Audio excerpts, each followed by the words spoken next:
C521. Seo Whale's Origin, Bend 2. The world is being eroded by tainted soul filling the heavens. It is such a secretive erosion that even the sacred masters, who are the owners of the world, are unaware of the erosion occurring within their own realms.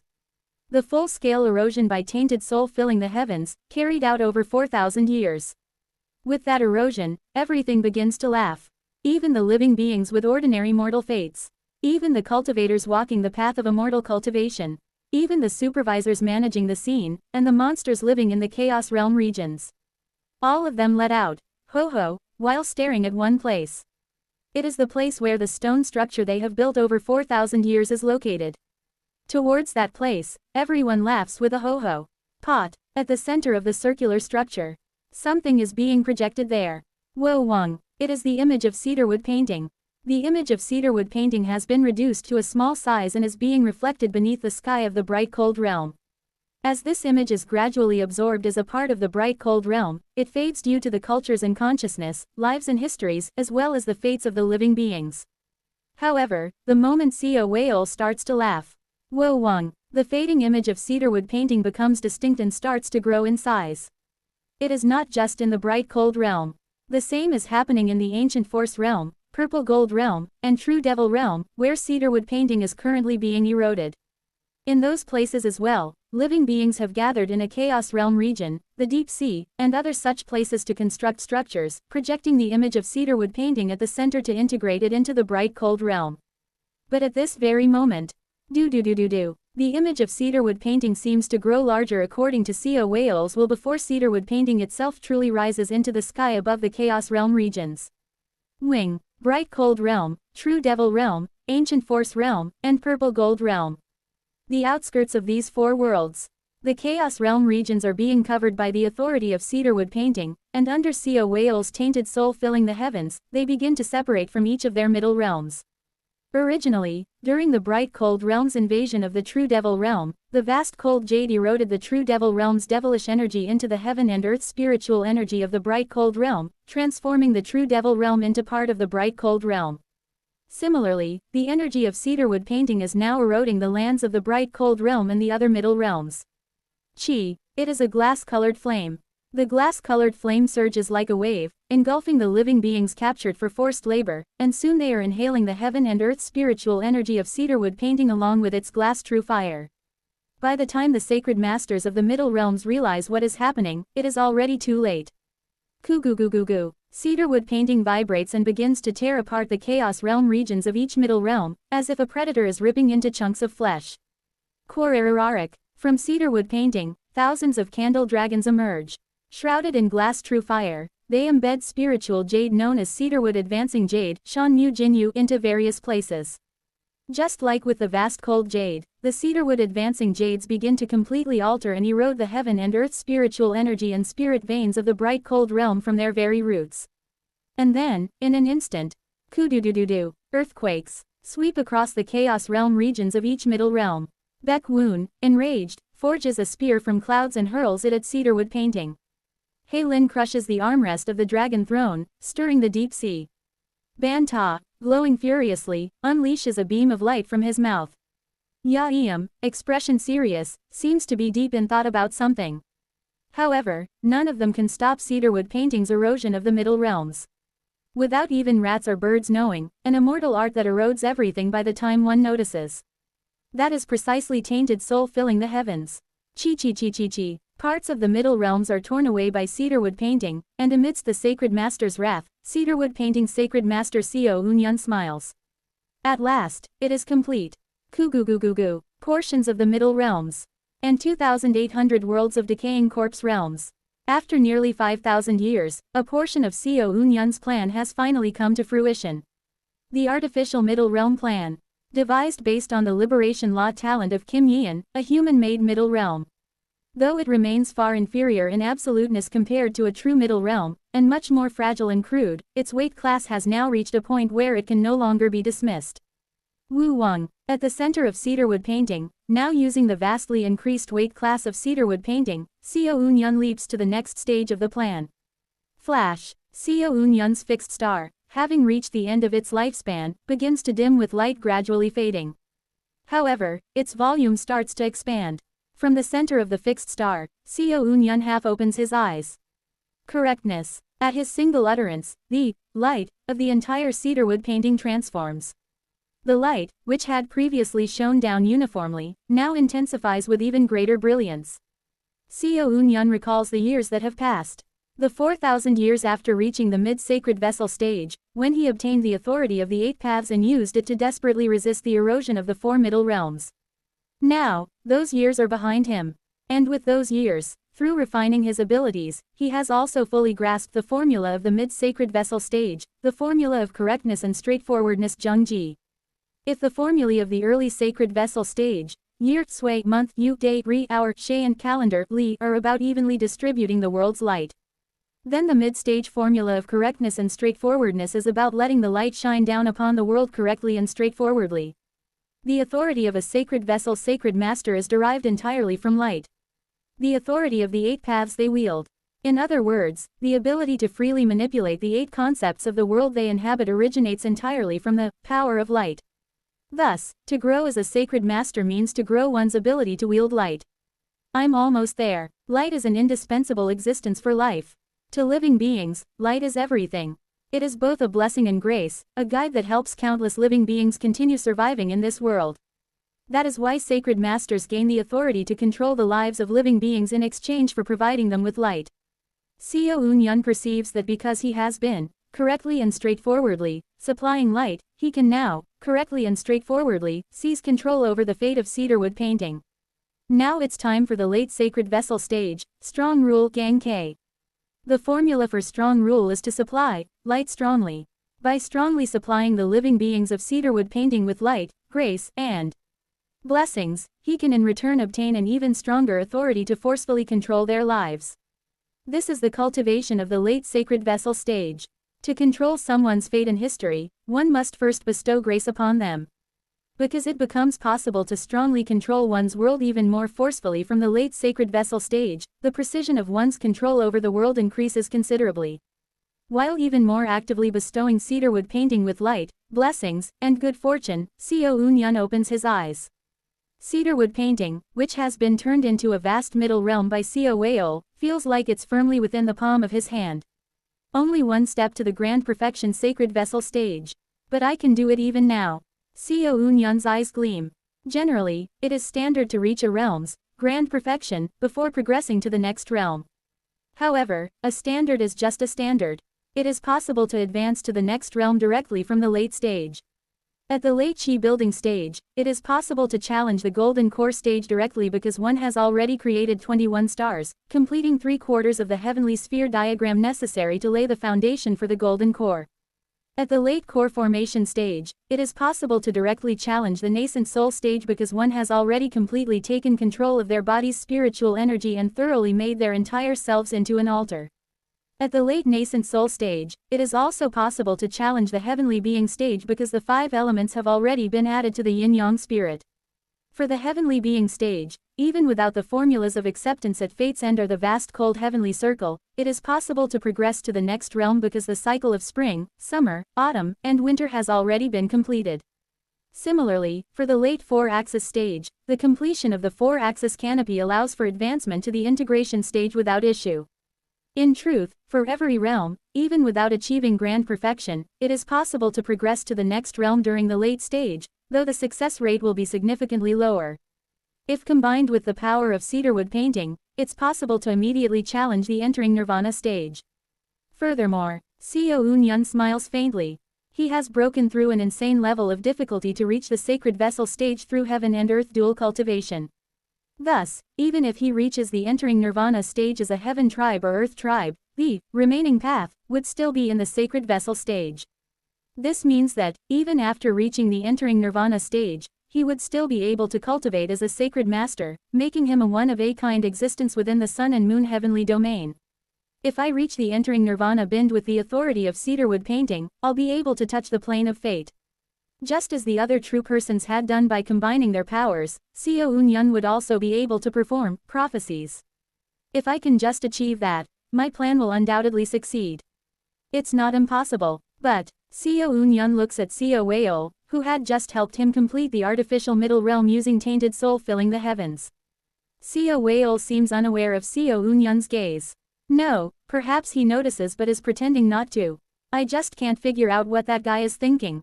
Although Seo Unyun is capable of reading the thoughts of the living beings within this plane, Seo Whale's true thoughts remain beyond him. This is because Seo Whale's thoughts reside only within his most hidden place. It does not leave the deepest recesses of tainted soul filling the heavens. Aside from that, the only thoughts Seo Unyun can read in Seo Whale's mind are those filled with trivialities like flame-grilled sea cucumbers or grilled eel rice bowls prepared by Ohai Seo. This glutton who thinks of nothing but food. Could it really be that nothing else occupies his head? Seo Unyun jokingly grumbles about Seo Whale. Of course, Seo Whale wouldn't hear him, but Seo Unyun does so just in case. The bastard can't be trusted. The advancement to the entering nirvana stage inevitably creates a moment of vulnerability. Will Seo Whale truly do nothing during Seo Unyun's advancement, or will he attempt something? Not being able to know that uncertainty is the biggest issue. After pondering for a moment, Seo Unyun finally makes a decision. Fine, for now, let's challenge the entering nirvana advancement ritual. However, he decides to keep this a secret from Seo Whale and his other comrades. He must complete the advancement to the entering nirvana stage in complete secrecy, without anyone knowing. The path to advance. The Earth Tribe path seems best. Advancing through the Heaven Tribe path is cumbersome, requiring numerous procedures.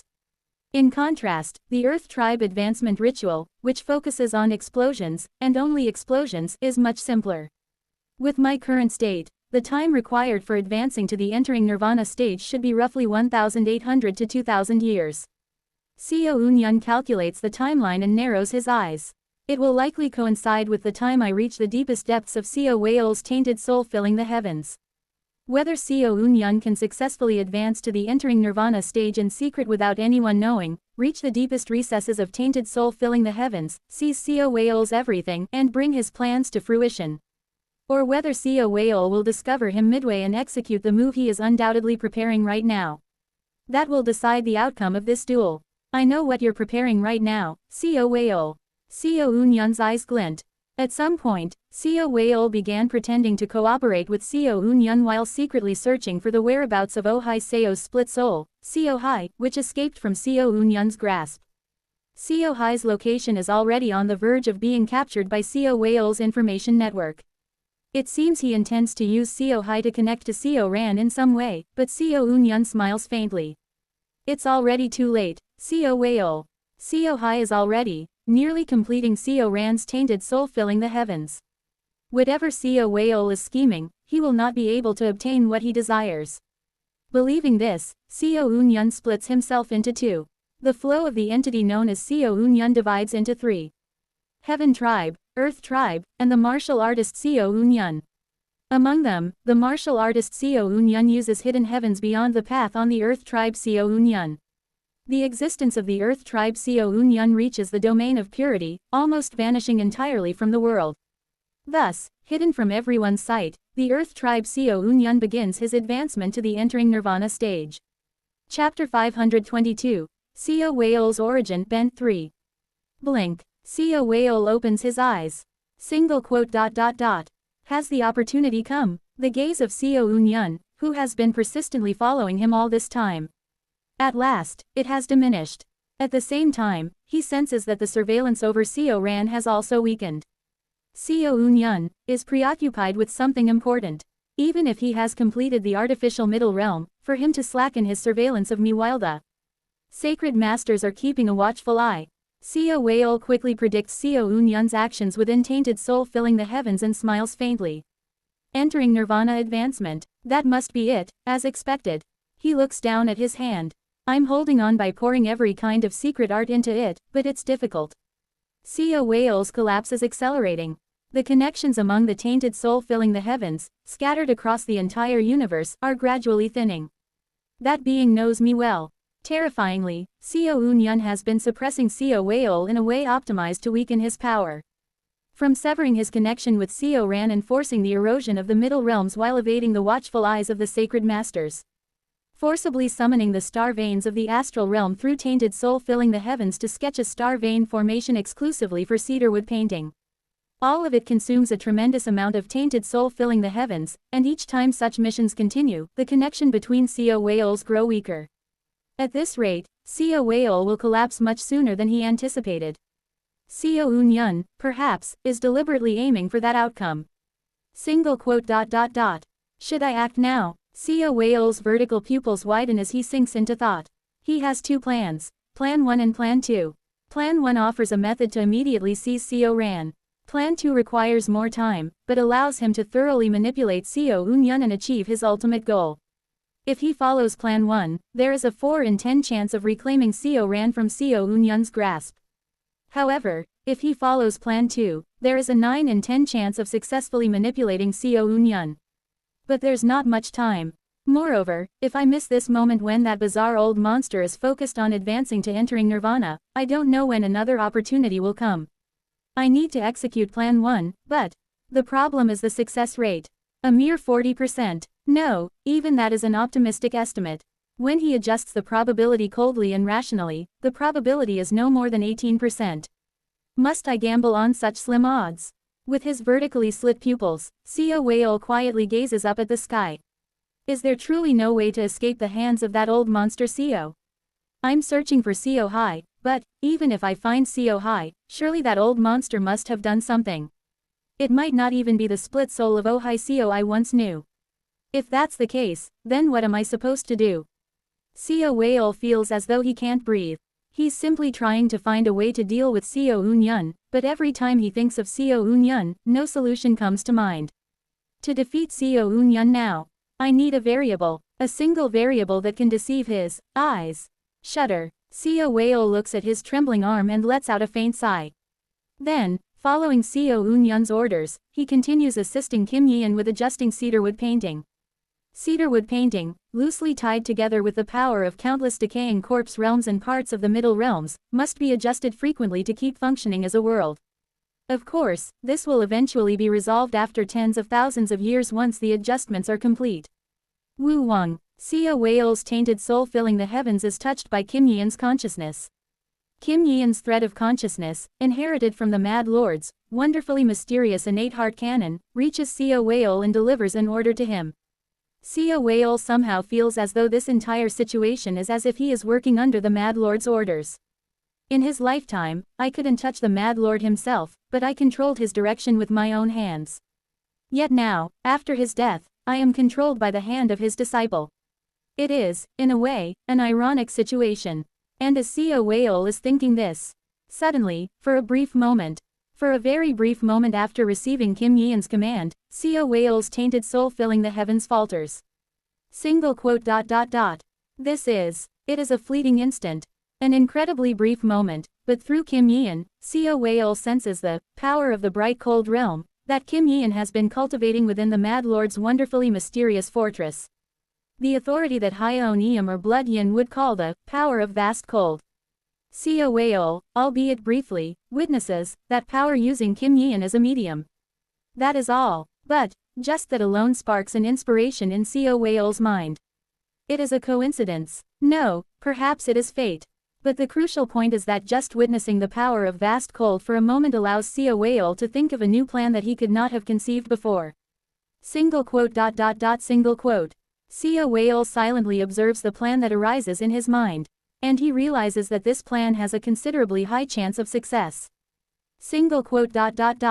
Why have I been unable to think of this plan until now? CO Whale quickly understands the reason. Single quote. I see. That's right. Because this is completely different from the oath I made and embedded in my soul. It's because I thought my tainted soul filling the heavens might waver, and if I execute this plan, CO Ran might discover the secrets of my tainted soul filling the heavens. CO Ran, too, seems to have recently gained a feeling for it. A perilous plan that might shake tainted soul filling the heavens and reveal its weakness to CO Ran. However, CO Whale thinks that this plan is still better than proceeding with Plan 1 alone. Along with the original Plan 1, I will execute this plan simultaneously.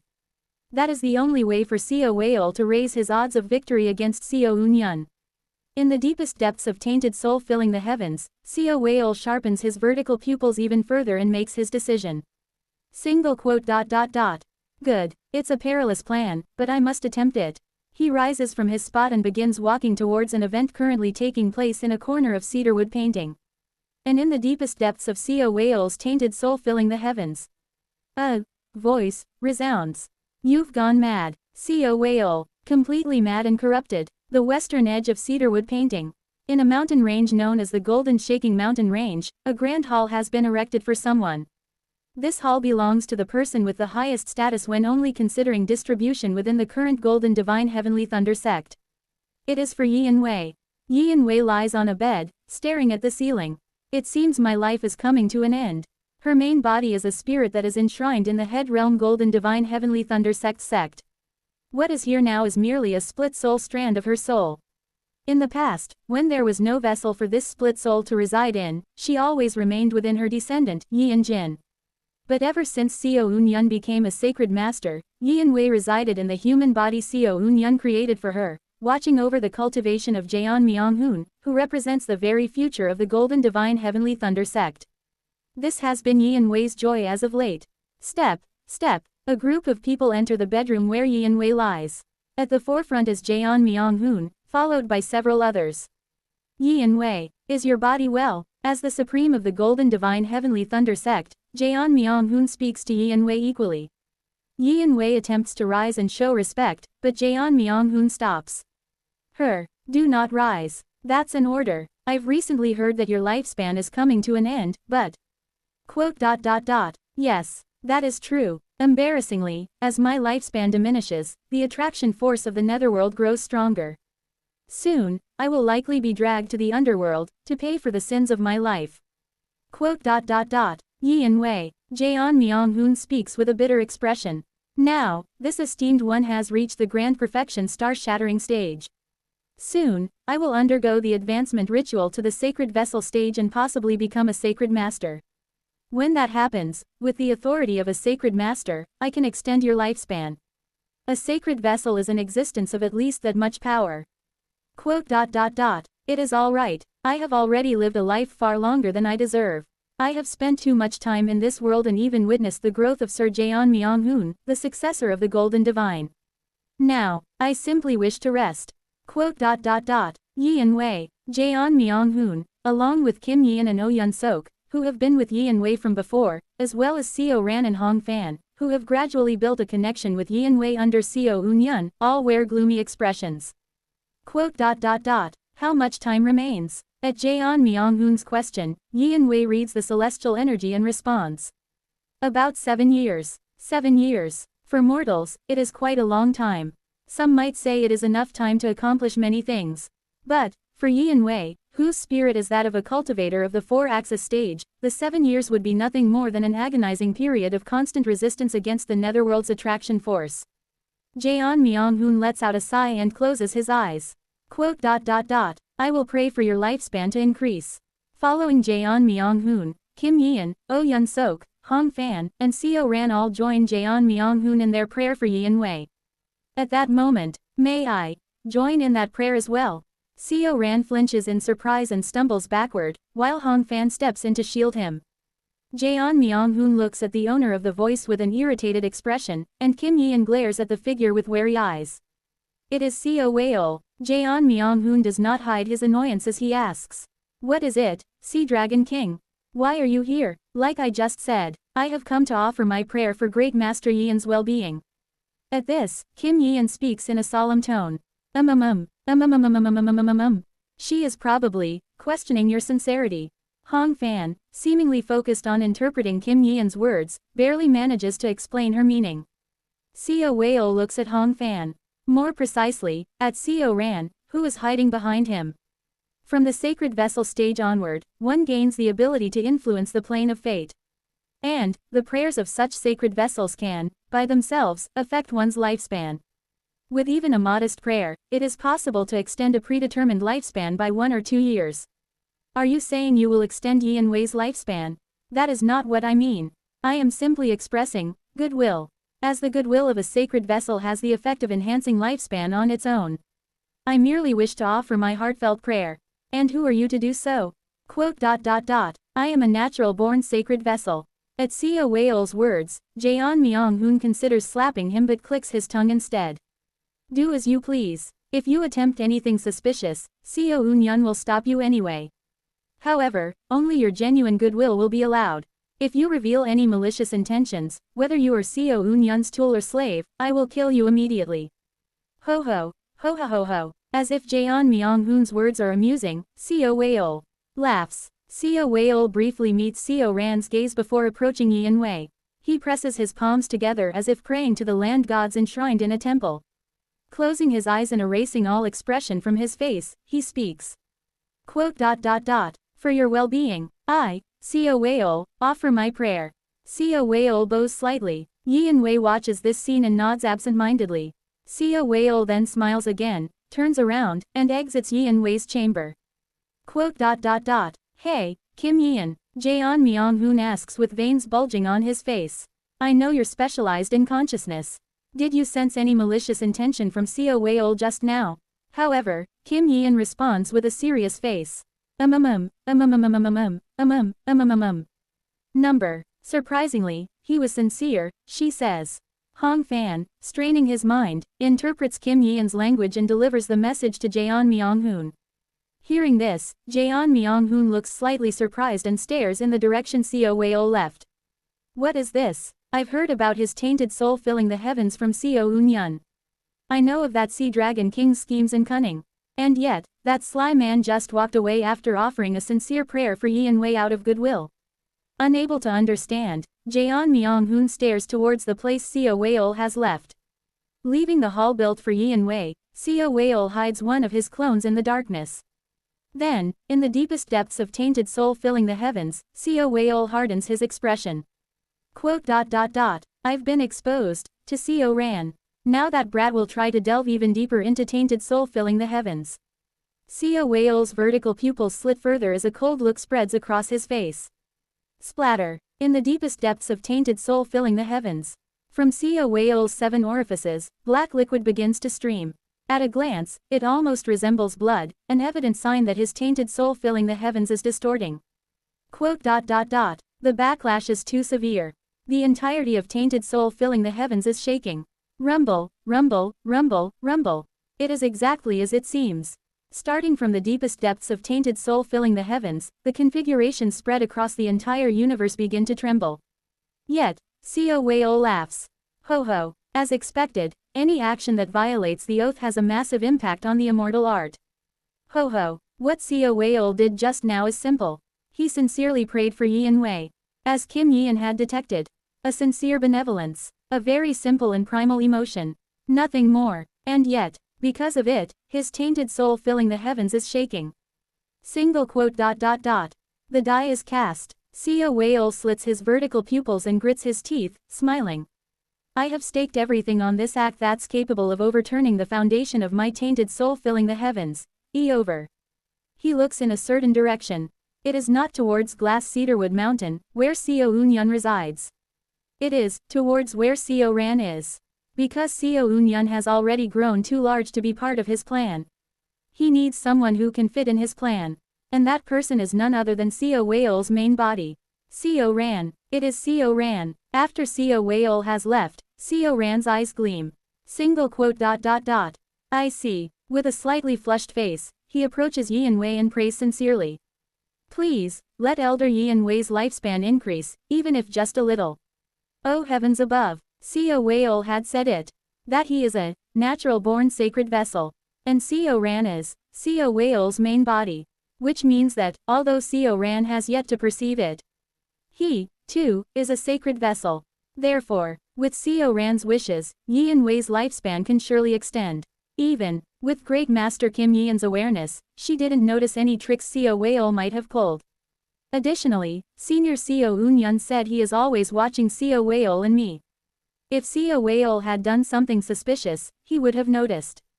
Since neither of them has said anything, it means there's no problem with praying as Seo Whale said. Seo Ran prays for Yin Wei with a heart of benevolence. Please, let her remain by their side for just a little longer. At the same time, as Seo Ran reflects on the heart of benevolence, he realizes something. Seo Ran leaves Yin Wei's chamber alongside the others. Jeon Myung-hoon and the rest immediately leave to cultivate or fulfill their assigned tasks, but Seo Ran holds back one of them. It is Kim Yeon. Great Master Kim Yeon, I think I finally understand now. At those words, Kim Yeon, who was about to fly into the sky, turns back and lands in front of Seo Ran, asking. I don't know why Seo Weol suddenly appeared in front of me and showed me so openly. But, I finally understand. Seo Ran, somehow, feels a sense of relief. I have at last understood the weakness of tainted soul filling the heavens. And, I think I can also finally be certain of the existence known as Seo Ran. Somewhere far away in the astral realm, on a certain planet, a woman is painting. She is a being named Seo Hai, and also a being who split from Oh Hai Seo. Suddenly, Seo Hai looks up at the sky. Have you found the answer, Seo Ran? Since splitting off from Oh Hai Seo, she has been pondering for thousands of years. Along with Seo Ran's tainted soul filling the heavens configuration attached to her soul. She has been contemplating on their identity together with Seo Ran. And after thousands of years, Seo Ran has found the answer to the question of his existence. The deepest depths of tainted soul filling the heavens. Within that deep darkness, an incarnation of Seo Weol dressed in a dark red robe, formed from the overlapping wills of countless Seo Weols, crawls across the floor, gritting his teeth.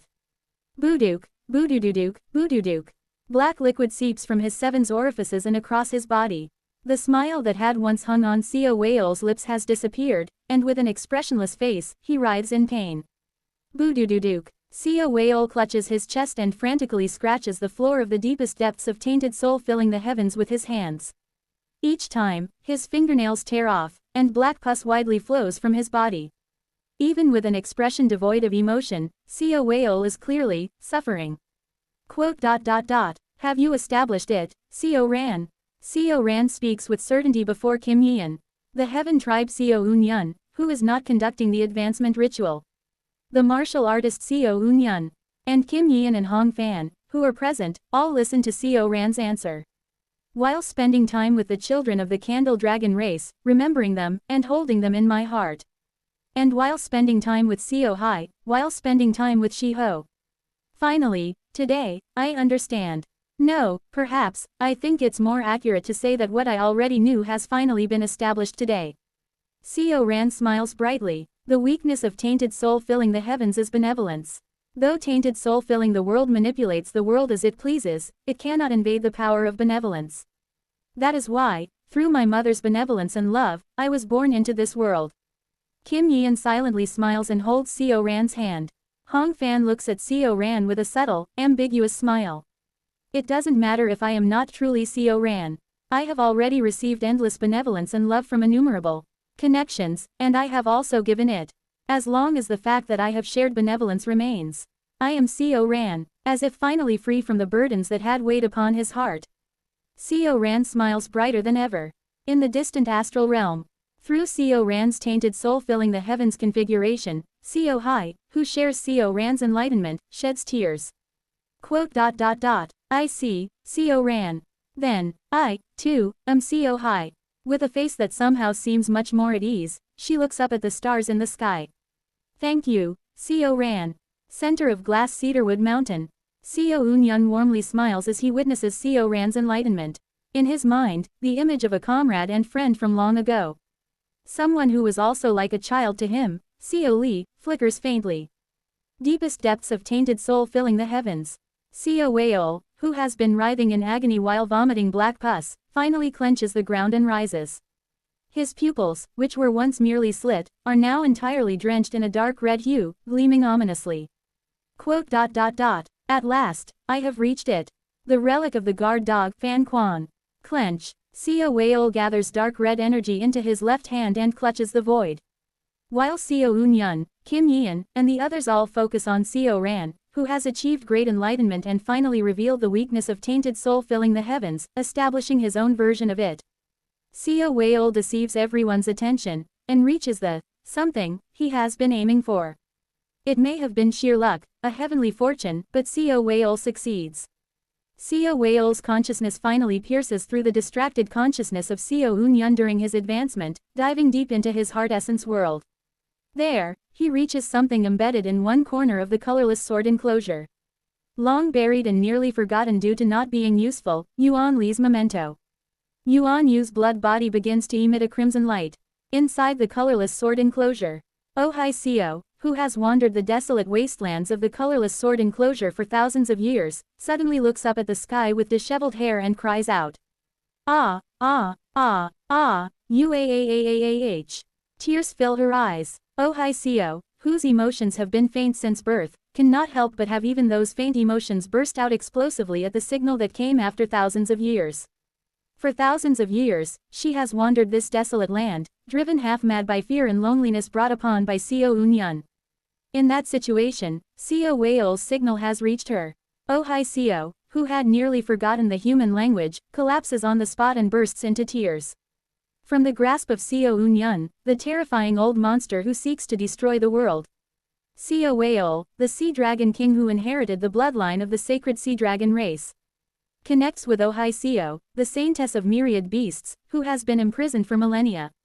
Seo Whale, who has gambled for a sliver of hope to free himself from the grasp of Seo Eun-yun, who wields the universe, now resolves to struggle with all his might against Seo Eun-yun, who has become like a god.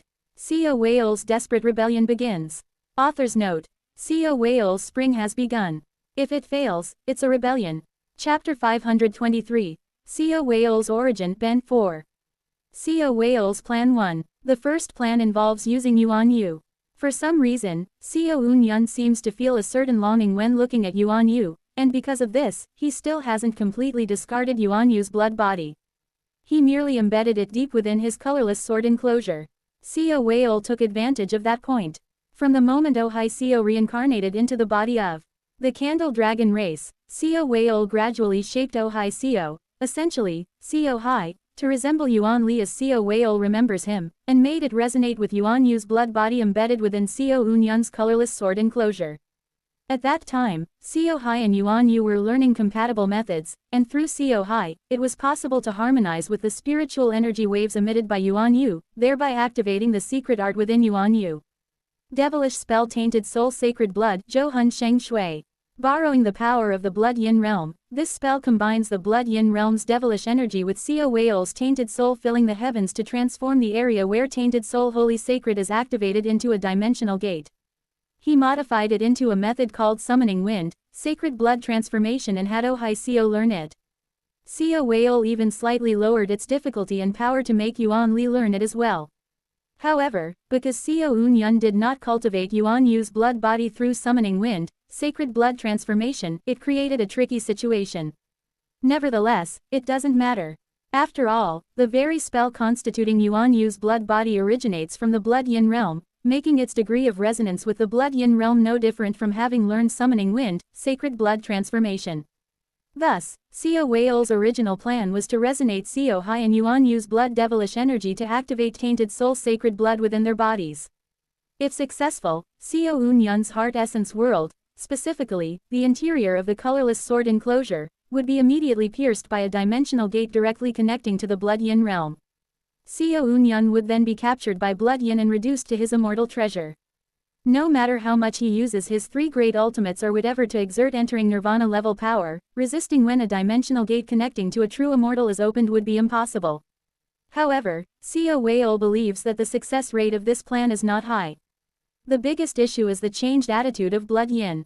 Blood Yin, who should have normally charged forward with frenzied madness at the mere sight of the karmic fire, instead observed calmly as Seo Eun-yun revealed both the karmic fire and clear-scale armor. This is far from a normal situation. Thus, Seo Whale calculated a low success rate for Plan 1 due to Blood Yin's change in attitude. On top of that, with Oh Hai Seo being captured by Seo Eun-yun, the plan to activate Tainted Soul Sacred Blood through Yuan Yu's blood body also became difficult. However, an opportunity arose. Seo Eun-yun showed an opening. Moreover, if paired with this new plan, the success rate of the first plan would significantly increase. I've made contact with Oh Hai Seo. Seo Whale whispers into the mind of Oh Hai Seo, who has wandered endlessly in the same space for thousands of years, trapped inside Seo Eun-yun's colorless sword enclosure. First, it was wise of you not to call my name carelessly.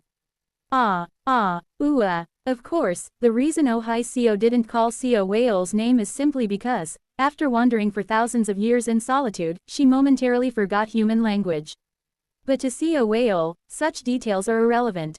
Co Eun-yun doesn't seem to have noticed. He likely interprets your outburst as part of your erratic behavior. For now, just follow my instructions. If you do, we can finally gain freedom and drag that Co Eun-yun, who is soaring high in the sky, down into the mud. At Co Whale's whisper, Ohio nods tearfully. Wo Wang. After quickly conveying several instructions to Ohio, Co Whale cuts off. The blood, body of Yuan Li, which I prepared for activating tainted soul sacred blood, can only be used for communication for now. But it doesn't matter. Having already made contact with Ohio, he left behind tainted soul filling the heavens in her heart essence. He can now communicate with her whenever needed. Though there is a risk of being detected while communicating within Co Eun-yun's heart essence, it doesn't matter. I have polluted myself. In doing so, Co Whale even defiled himself while offering a prayer to Yin Wei, and Co Ran did the same, also offering a prayer to Yin Wei. Though Co Whale denies the heart, he broke his vow and acknowledged his emotions, offering a prayer filled with the heart of benevolence to Yin Wei. Because of this, Co Whale's tainted soul filling the heavens embedded itself in Yin Wei not as a configuration, but as the form of a heart. The extent of the shock and pain Co Whale experienced in this process was irrelevant. What matters is, Co Whale's heart is embedded in Yin Wei, and Co Ran's heart is also embedded in Yin Wei in the exact same way. The hearts of Co Whale and Co Ran, at long last, have come together inside Yin Wei. And so, Co Whale waits for the moment when the heart is amplified to the peak, needing only to make contact with Yin Wei once again. If Co Whale and Co Ran's hearts and prayers, now embedded in Yin Wei, make contact, then Co Whale and Co Ran will finally be able to reconnect. So, when will that moment of the heart's peak amplification arrive? The answer is simple. It is when living beings face death. Co Whale does not yet understand the great enlightenment that the heart is ultimately death.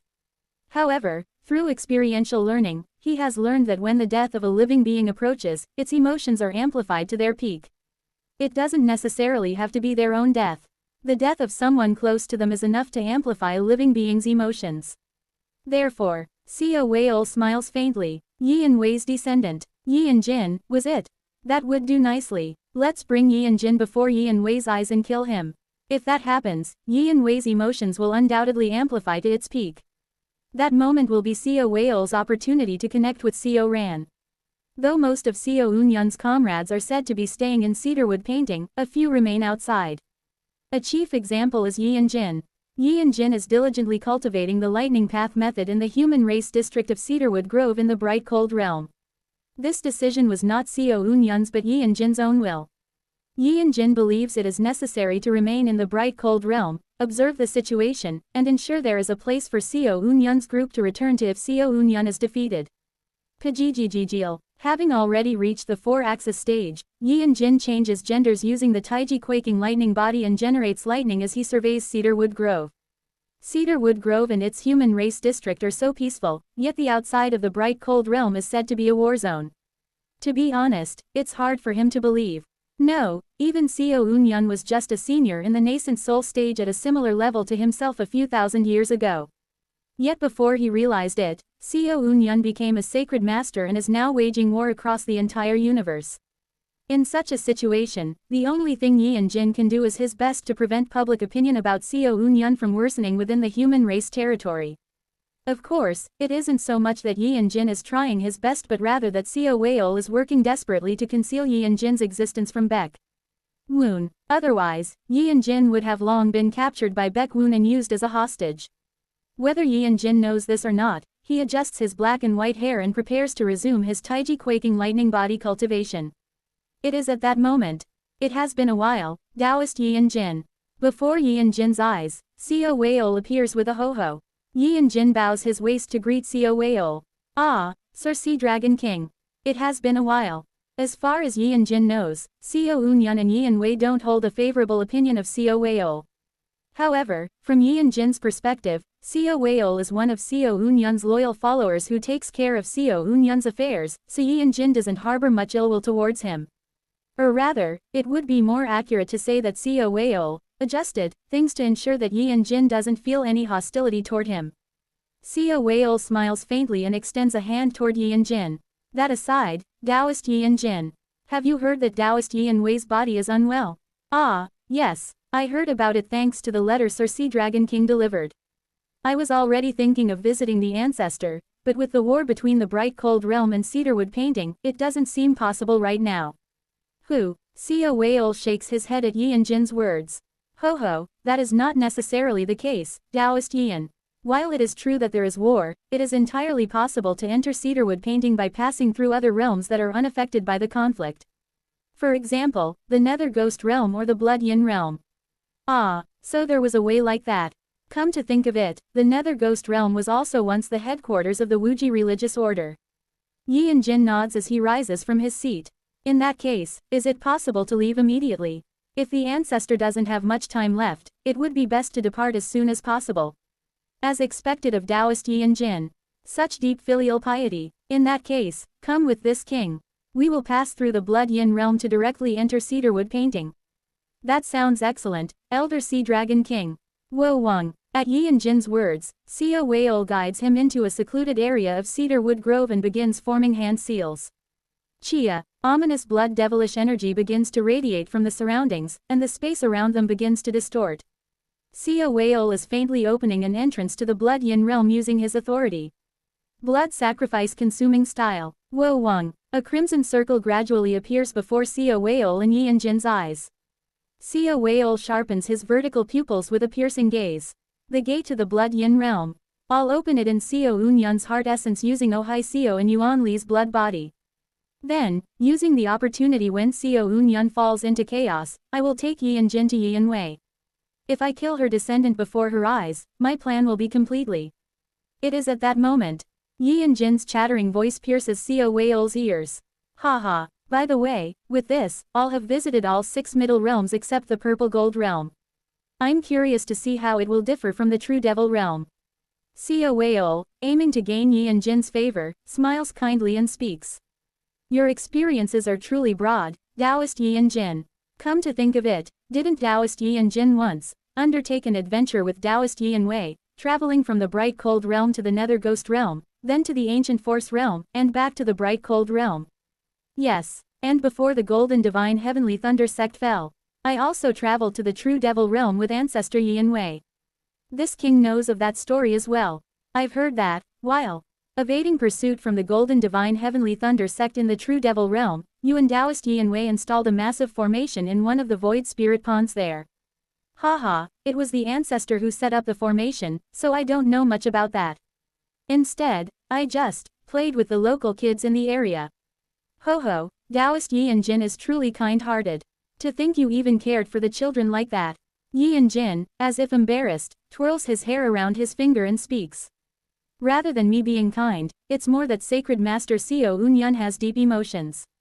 Back then, when he was at the nascent soul stage, he instructed me to consider the surrounding devil races even as we established the formation near the Void Spirit Pond and to build friendly ties with them.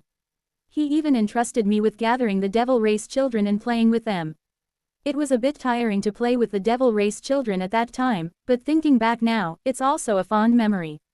Children do seem to have a way of clearing the heart, whether they're of the Heaven tribe or the Earth tribe. That's true. Although, among the devil race children, there were some mischievous ones who were already getting into romance and driving me crazy. I haven't even experienced romance yet myself. Ahaha, come to think of it, those kids were especially memorable. As Seo Weol opens the entrance to the Blood Yin realm, he asks. I see. What were those children like to leave such an impression? Well, ever since they were young, they were running around saying they'd get married when they grew up. At the time, they were just little children from the Batwing race and the Horned Devil race. But since both of those races are part of a rather famous lineage of devils, known for requiring 5,000 years to reach adulthood and their breeding cycles, I told them, if you truly want to unite as one, it's going to take quite a bit of time. But then Su-in and Hong Yian, those two rascals. Quote. Yi and Jin, who was excitedly chattering beside Xiao Wei for a while, suddenly looks down at his own body, now transformed into a female form. Yi Yanjin sucks in a sharp breath and bites his lip. Are you crazy, Yi Yanjin? No matter how charming the Sea Dragon King is, what are you doing transforming into a woman right in front of him? Yi Yanjin, grappling with serious concerns about his gender identity, looks up at Xiao Wei. Indeed, Xiao Wei is charming. To the point where just standing there silently is enough to steal one's heart.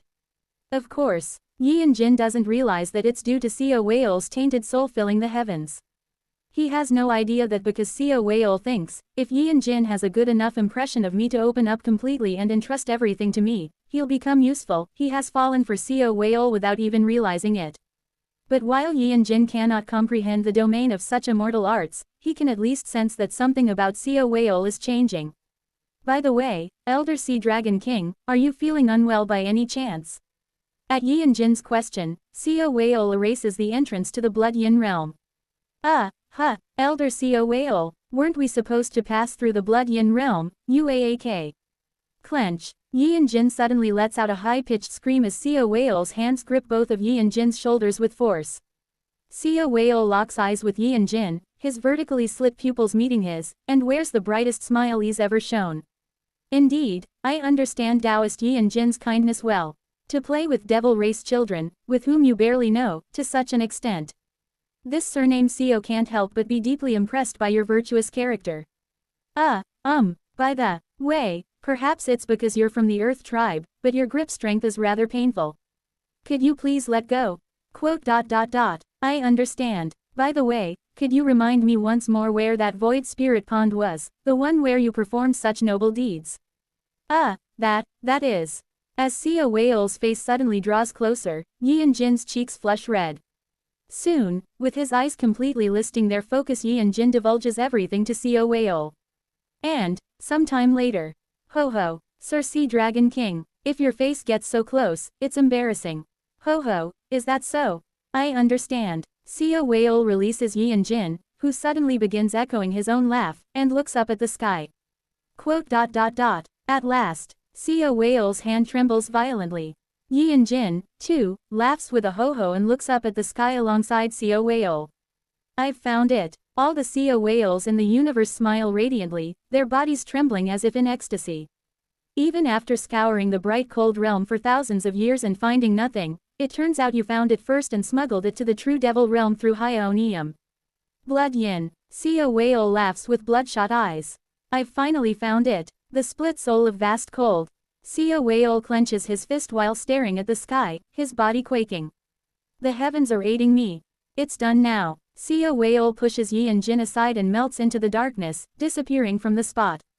There's no need for cumbersome plans like opening the gate to the Blood Yin realm.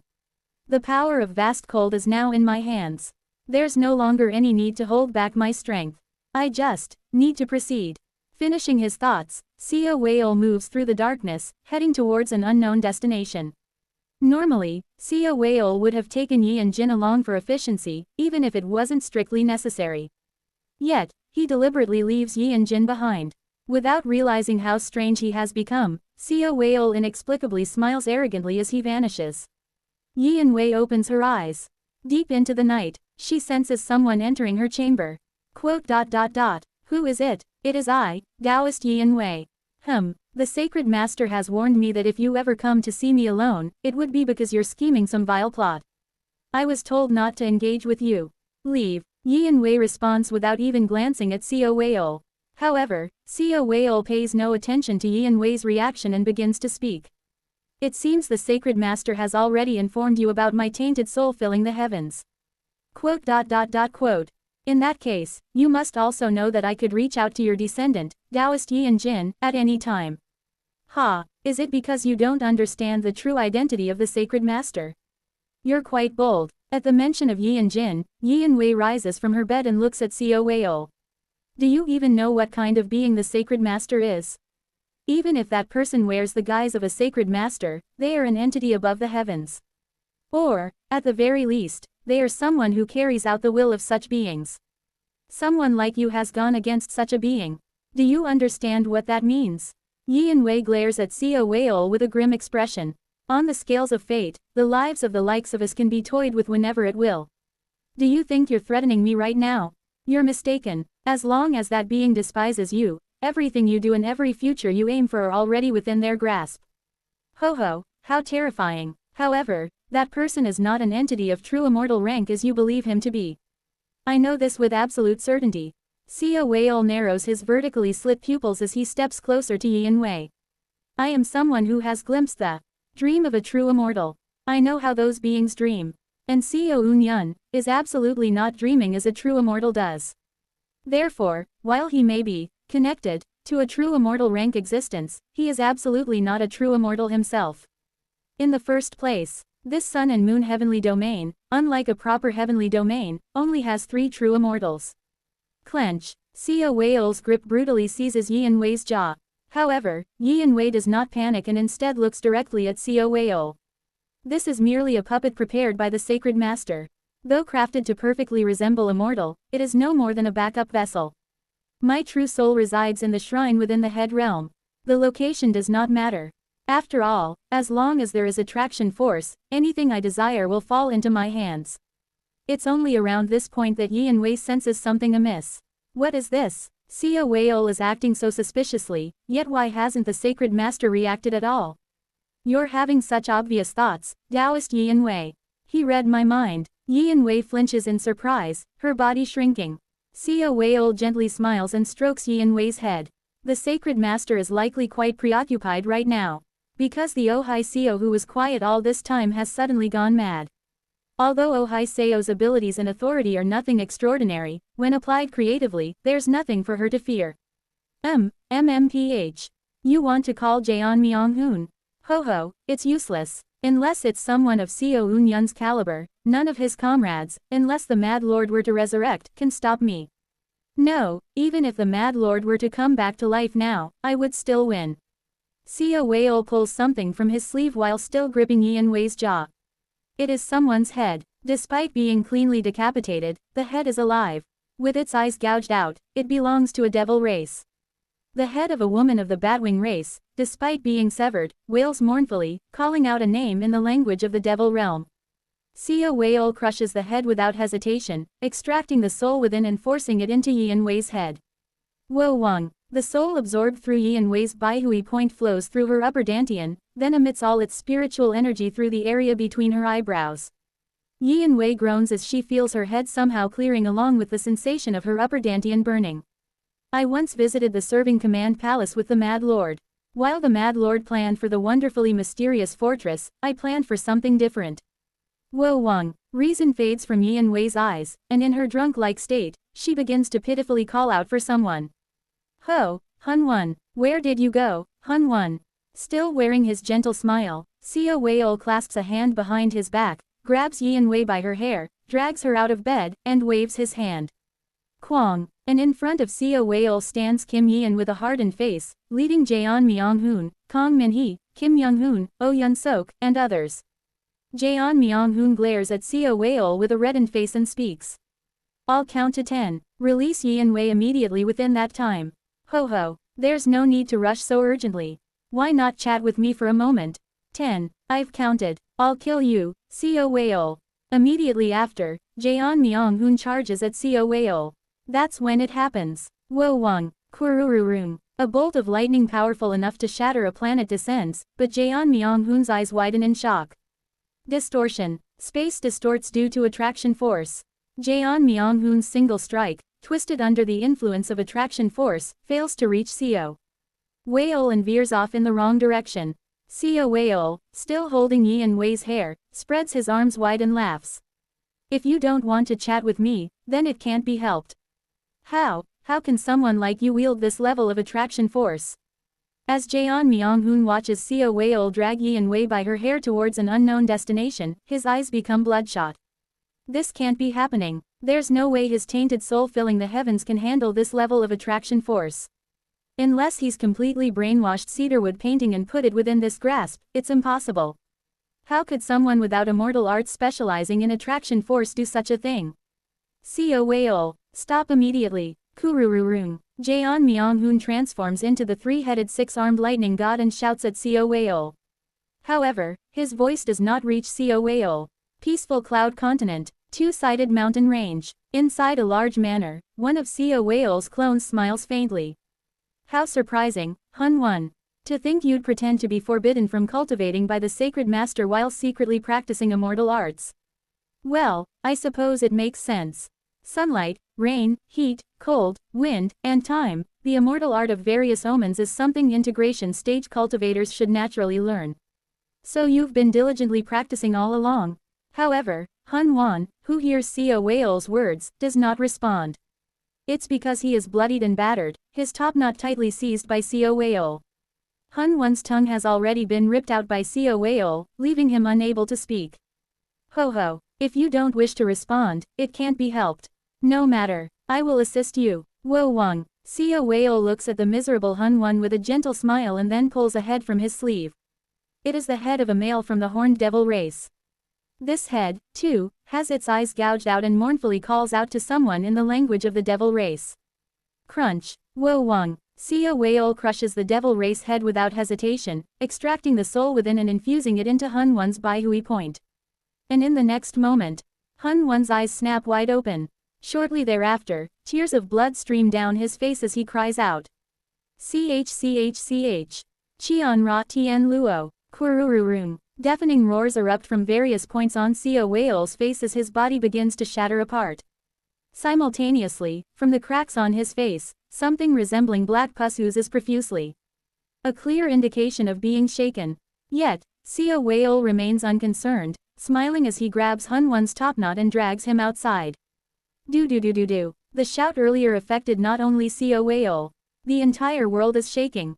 Is it because of the original owner of the phenomena extinguishing mantra? Ho ho, gik, gigajik, gigik. At the same time, an immense attraction force begins to form around Hun-Won. It seems to be an attraction force meant to merge with someone far away. Seoweol looks up at the sky with a faint smile. From the star-shattering stage and onwards, that is, the stage where one gradually approaches the principles of true immortals, the heart begins to transform into attraction force.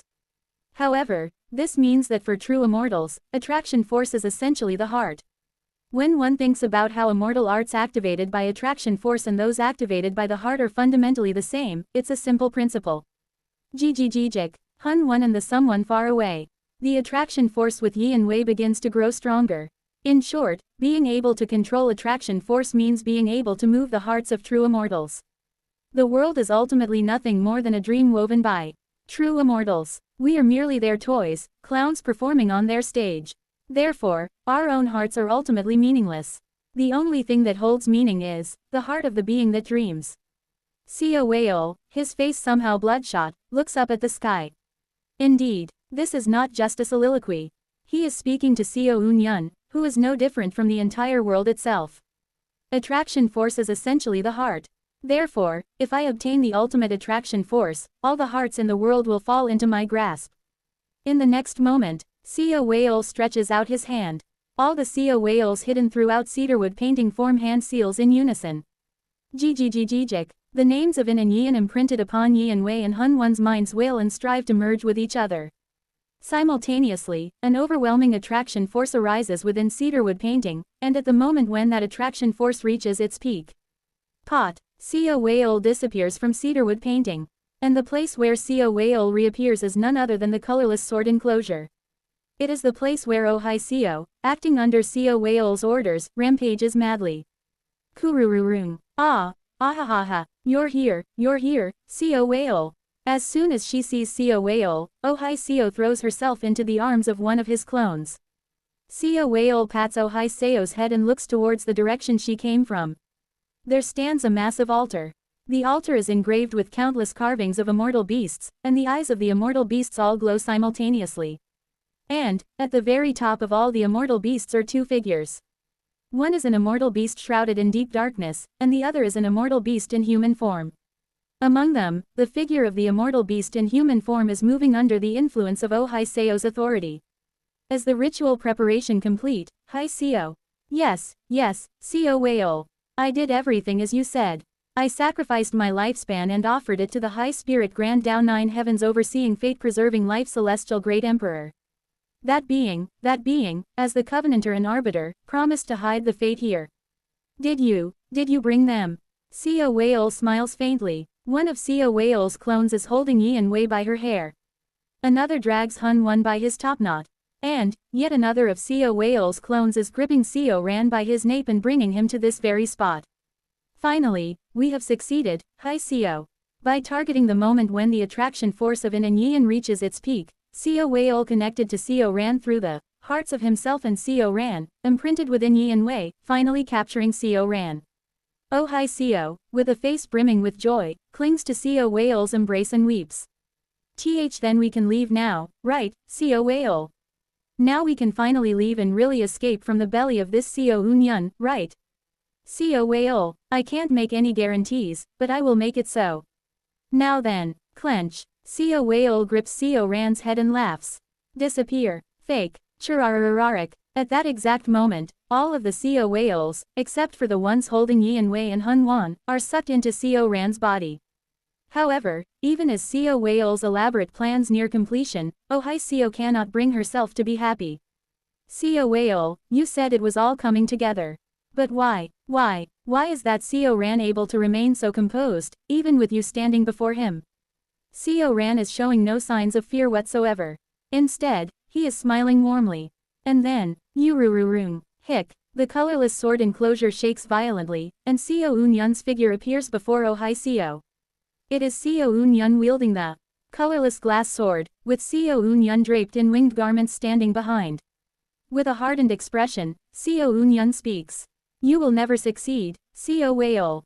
Chapter 524. Seo Whale's Memories 1. The two Seo Unyans stare with hardened expressions at Oh Hai Seo and Seo Whale, who has entered Seo Ran's body. As soon as Oh Hai Seo sees Seo Unyan's face, she is so terrified that she hiccups, but still raises both hands in the air. I plead to the High Spirit Grand Tao Nine Heavens overseeing fate-preserving life Celestial Great Emperor. I beg thee, as the owner of names and the god of mankind. Please reveal the real from the fake. At the same time, pale white vapor coils around the altar. The vapor, responding to Oh Hai Seo's plea, sternly blocks Seo Unyan from entering, as if declaring that no one may step inside while the distinction between truth and falsehood is being determined. However, Oh Hai Seo can feel the gaze of the two Seo Unyans piercing through the steam toward her. That gaze, for some reason, their terrifying gaze penetrates the vapor and fixes directly on Oh Hai Seo. Suppressing her fear, Oh Hai Seo sneers at the Seo Unyan outside the barrier. Ha! Ahahaha, what are you doing, Seo Unyan? Come on, do something. Try anything. You're currently flustered because I called in all the immortal beasts and can't do anything. You can never enter here. Never. To us, Then, Seo Unyan speaks. I'm sorry, Su-in. Hong Yian. Once Yian Jin and Yian Wei met you too. I should have foreseen your whereabouts being inevitably discovered by Seo Whale. It's all my fault. Step. Seo Unyan begins walking into the barrier. Oh Hai Seo collapses to the ground in shock. What? How? The only apology I can offer you, is to remember you. And, to honor your deaths, by eradicating Seo Whale and Oh Hai Seo, the ones who killed you. This is all I can do. Forgive me. Step. Oh Hai Seo trembles in terror as Seo Unyan cuts through the vapor and approaches. She grabs and shakes Seo Ran's body violently. Seo Whale, he's coming, he's coming. Coming. Seo Unyan does not restrain his rank out of consideration for Oh Hai Seo.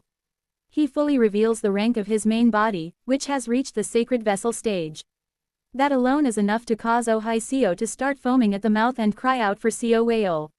Finally, Seo Unyan's form pierces through the curtain of vapor and arrives before Oh Hai Seo. Unable to endure Seo Unyan's rank, Oh Hai Seo collapses to the ground, trembling uncontrollably. Ignoring her, Seo Unyan gently strokes Seo Ran's head. Seo Unyan closes his eyes for a moment. A memory surfaces from not long ago. Senior, I have something to say. What is it, Seo Ran? Seo Whale will eventually try to devour me. If I disappear, Seo Whale will also completely collapse. As time passes, Senior and I will grow more familiar with tainted soul filling the heavens, and Seo Whale will gradually be left with fewer options. He will try to make his move before that happens. Indeed, When that time comes, please do not stop Seo Whale. What? When he first heard those words, he thought it was preposterous nonsense. What nonsense? Do you even understand the horrors of tainted soul filling the heavens? There's no need to worry. Because of that, Seo Eun-yun dismissed Seo Ran's words and resolved to face Seo Whale alone. But, the eyes of Seo Ran at that time were filled with certainty unlike any before. Moreover, his heart was clearer and brighter than ever before. I have already become a body that cannot be harmed by tainted soul filling the heavens. Seo Whale is likely going to take a gamble in order to face Senior. But his gamble will fail. Because Seo Eun-yun looked into Seo Ran's eyes. He saw the will residing in his heart. It was the same will Seo Eun-yun had learned from Cheongman Ryong on Penglai Island. It was a will capable of reaching immortal arts. Because I have come to know that I have been loved. I am Seo Ran, even if I step into tainted soul filling the heavens, my mother. My master, Senior, Shi-ho, Great Master Young-hoon, Miss Buck, Great Master Kim Yeon, Great Master Min-hee, Great Master Yun-sok, Hong Fan, Elder Yeon Wei and others. All the connections I've made thus far have given me love. I am Seo Ran, even if I enter tainted soul filling the heavens, that will never change. Immortal arts change the world with the heart alone. He felt that power, far stronger than the immortal arts used by ordinary cultivators that change the world through attraction force. Seo Eun-yun granted Seo Ran's request. Furthermore, if it's you, Senior, even if I am devoured by Seo Whale, wouldn't you still be able to overcome him? Seo Ran ultimately extracted a promise from Seo Eun-yun. Please do not worry about me, Senior. And, if by chance I should fall and be consumed by Seo Whale, I ask that you avenge me in my stead. I believe that Senior is more than capable of doing so. Seo Eun-yun recalls Seo Ran's smile. Will you promise me? Clench. Seo Eun-yun clenches his fist. Oh hi Seo. Na definitely Seo Whale will win, so we all will free him, so Whale will properly reclaim his body and this altar you've summoned, it must be that, isn't it? Seo Eun-yun slowly gazes at the altar. The reason he wasn't able to properly respond a moment ago was because Seo Whale used Oh Hai Seo's power to wield her authority in her place and summon the power of the Owner of Names. Because of the aftermath of the Owner of Names' authority, Seo Eun-yun had nearly failed his advancement ritual to the entering nirvana stage, leaving him temporarily unable to suppress the chaos caused by Oh Hai Seo and Seo Whale. That's all. Seo Eun-yun analyzes the altar and begins to slowly dismantle the one summoned by Oh Hai Seo. Are you using the power of the immortal beasts to trace back their strength one by one until you reach and can borrow power from the one at the pinnacle, the former immortal beast king? Kwajijijijik. As Seo Eun-yun clenches his fist, the altar summoned by Oh Hai Seo instantly crumbles into dust. However, the power of the vapor still envelops them completely. Seo Eun-yun, interpreting the lingering power of the vapor and the spell circulating within it, speaks to Oh Hai Seo, whose body is beginning to sprout glass all over. I can see through your plan. The former immortal beast king, also known by the title Owner of Names. You are trying to use them to determine who between Seo Ran and Seo Whale is the fake, and erase one of their names, isn't that right? Seo Eun-yun looks down at Oh Hai Seo and smiles. But have you never considered this, Oh Hai Seo? What exactly determines the standard for deciding the fake? At Seo Eun-yun's words, Oh Hai Seo, despite trembling as glass sprouts from her entire body, raises herself shakily. In the end, whoever possesses the main body will likely be deemed the real one. But why assume Seo Ran would lose the main body to Seo Whale? From the start, as she looks up at Seo Eun-yun, who gazes down at her with a sneer, Oh Hai Seo grits her teeth as she trembles in terror. Why did you assume Seo Ran would be determined as the fake? Did you ever consider the possibility that Seo Whale might be the fake? A being with a heart is a fake. Seo Eun-yun looks at Seo Ran's face, his eyes gleaming. A being with a heart can never be a fake. Therefore, I believe in you, Seo Ran. Defeat Seo Whale and come out. Deepest depths of tainted soul filling the heavens. Inside, Seo Ran wears a peaceful smile. Dark red shadows writhe, attempting to invade Seo Ran's body, but they cannot penetrate the warm light radiating from within Seo Ran's heart essence. Seo Ran smiles softly and gazes warmly at the darkness before him. It seems I am the victor. Grandfather Seo Whale, no. Seo Whale, quote. Your darkness cannot invade me. Because I am loved. Seo Whale cuts off Seo Ran's words and gazes at him with an expressionless face. That's right. I do not know what you experienced in the past, but your darkness will never be able to consume me. I have received the hearts of so many people. Therefore, as long as this heart resides within me, I will never disappear. Ding. Seo Ran looks up at the sky of darkness. Chi. Vapor. Before a colossal giant of vapor. At some point, they arrive there. The giant of vapor holds a scale in one hand, and Seo Ran and Seo Whale each occupy one side of the scale's plates, staring at each other. The plate holding Seo Whale begins to sink lower, while the one holding Seo Ran gradually rises higher. I am the real one. Therefore, admit defeat, Seo Whale. Ha. Then, Seo Whale smiles. It is not his usual gentle smile. Exposing his teeth and awkwardly moving his muscles to form a grin. Seo Whale's signature. Sincere smile. You pathetic thing, what do you even know? Seo Eun-yun looks down at Oh Hai Seo, who has crawled slowly up to his ankles, even as glass protrudes from her entire body. Ah. Trembling from the rank emanating from Seo Eun-yun, Oh Hai Seo continues crawling. Slowly, and slowly. Then, she lifts her head and speaks to Seo Eun-yun. Ing, what is wrong? Seo Eun-yun looks down at Oh Hai Seo with a detached expression. Oh Hai Seo smiles. It's not simply an altar built to reach the owner of names. And the reason you're telling me this? You, among your comrades, isn't there someone you've forgotten? At those words, Seo Eun-yun flinches. Then, as Seo Eun-yun sweeps his consciousness rapidly across the entire cedarwood painting, his face twists like a fierce evil spirit. Kwajijijijik. Seo Eun-yun grabs Oh Hai Seo by the collar, glaring at her intensely. Return him immediately. I can't do that. Even though she is trembling in fear of Seo Eun-yun, she does not move.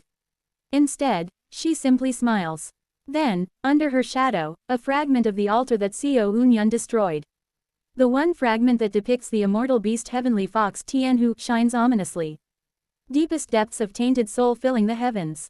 At the same time, the place where the real and the fake are being distinguished before the owner of names. Seo Ran widens his eyes as he looks at the someone who appears there. It is Shi-ho, using Oh Hai Seo to confuse the sacred master's eyes, and while his focus is distracted, using the authority of the immortal beast heavenly fox to bring the fox race soul that can be considered its distant descendant. Seo Whale snaps his fingers with a face devoid of any emotion. In the next moment, Seo Whale's tainted soul filling the heavens begins to envelop Shi-ho's soul in writhes. Immediately after, a horrifying scream echoes from within the sphere of tainted soul filling the heavens that envelops Shi-ho. From now on, I will torture your beloved. Exclamation mark. Seo Whale. Seo Ran's face twists violently. At the same time, the light emanating from Seo Ran's heart essence flickers and wavers. Seo Ran forces himself to maintain composure as he looks at him. Seo Whale raises the corners of his mouth, looking at Seo Ran. Why are you so concerned with that? It's meaningless. Do you really believe you love that thing? You're wrong. It's simply because I poured all the maternal nature within me into you that you took it upon yourself to claim to be a female. It's only because you grew up with all positive connections severed by me that you fell into a state of affection deprivation. With each word he utters, the light within Seo Ran shakes violently. You do not love it. And it does not love you either. That thing simply fell to your tainted soul filling the heavens while being beaten by the one named Kim Young-hoon. It fell in love with tainted soul filling the heavens, not you. It's a false connection. You, trapped in affection deprivation, placed tainted soul filling the heavens on that fox race to seek an outlet for the maternal nature you had suppressed within yourself. It's no different from a burst of lust. Seo Ran, the hearts of connections or whatnot. From the very beginning, you were never a being capable of giving or receiving any love. As Seo Ran's light flickers, the darkness of tainted soul filling the heavens seems to dig further and further into him. Kiak. The balance of the scale they stand on begins to shift. Seo Ran descends, while Seo Whale rises. But all of a sudden, Surururuk, the rays of Seo Ran's light stabilize. Seo Whale sees this and erases his smile. Do you not understand? From the beginning, you have never received any. No, Seo Whale. Seo Ran meets Seo Whale's eyes. You're wrong. At the smile that blooms on Seo Ran's face, Seo Whale's eyes tremble violently. I have never brainwashed Shiho with tainted soul filling the heavens. And my sexual preferences are normal. I absolutely have no inclination to be penetrated by a cross-dressing male fox who likes men while moaning in pleasure. Quote. How vulgar. Yes, truly vulgar. But that's how it ended up. Seo Ran smiles with a slightly embarrassed expression. It is Seo Ran's sudden confession, one that does not match the atmosphere of the moment at all. Seo Weol, however, looks even colder. His gaze shifts to the tainted soul filling the heavens sphere, where Shiho is trapped. Inside, the groans of agony have noticeably weakened. With just that one joke, he interfered with my tainted soul filling the heavens. Is he gradually becoming more adept at handling it? Seo Weol heightens his vigilance as he glares at Seo Ran. Seo Ran continues to speak. I didn't want my master to die. But my master trusted me and passed away. And, even Elder Jeon Hyung, who acted differently from how you wished, loved me before she departed. All of this points to one undeniable truth. Seo Ran's eyes burn brightly in the darkness. Within the darkness, his gaze begins to drive away the darkness of tainted soul filling the heavens. A person's benevolence stands above tainted soul filling the heavens. Above anything else. Even though Seo Ran didn't wish for his master's death, Song Jin passed away without regret because he trusted and loved Seo Ran. Even though Seo Ran didn't initially accept Shiho, Shiho connected with him because Shiho loved him so deeply that he transcended gender, race, and the brainwashing effects of tainted soul filling the heavens. Even when everyone shunned Seo Ran under the influence of tainted soul filling the heavens, only Jeon Hyung genuinely cherished him, preventing him from committing suicide. And Yuo, who was fated to be entirely corrupted by tainted soul filling the heavens, instead brought forth Seo Ran, in place of Seo Weol, because of her love for him. I will not lose, Seo Weol. Nothing about me is fake. Because it isn't fake, I believe Shiho will endure. Because I, too, now love him. Pot. The brilliant light bursting from Seo Ran's eyes illuminates the deepest depths of tainted soul filling the heavens. Kiak. The scale upon which Seo Ran and Seo Weol are seated evens out once again. Seo Weol stares at Seo Ran expressionlessly. Quote. Love, huh, how pretentious. He speaks while glaring at Seo Ran. You, who were so jealous over Yukyo, dare to speak of love. At Seo Weol's words, Seo Ran breaks into a cold sweat. Now, this is where it truly begins. Seo Ran steels his heart against the ominous malice emanating from Seo Weol. Seo Weol snaps his fingers with lifeless, hollow eyes. If you want it so much, I will show you. If you can bear this hatred, then it doesn't matter if I lose. Now, let us both recall my oath, my other self. Immediately after, in the deepest depths of tainted soul filling the heavens, the memories of Seo Weol's childhood, carefully preserved there, engulfs Seo Weol and Seo Ran. Shiho, writhing in unbearable agony, suddenly regains his senses. This place is. It is the deepest depths tainted soul filling the heavens. Dragged here by Seo Weol and Ohai Seo's schemes, Shiho was swept into this place by the authority of his distant ancestor, without even the chance to properly resist. Here, he finds himself caught between Seo Weol and Seo Ran. He is merely a sacrifice in the battle between the two personas that form one essence.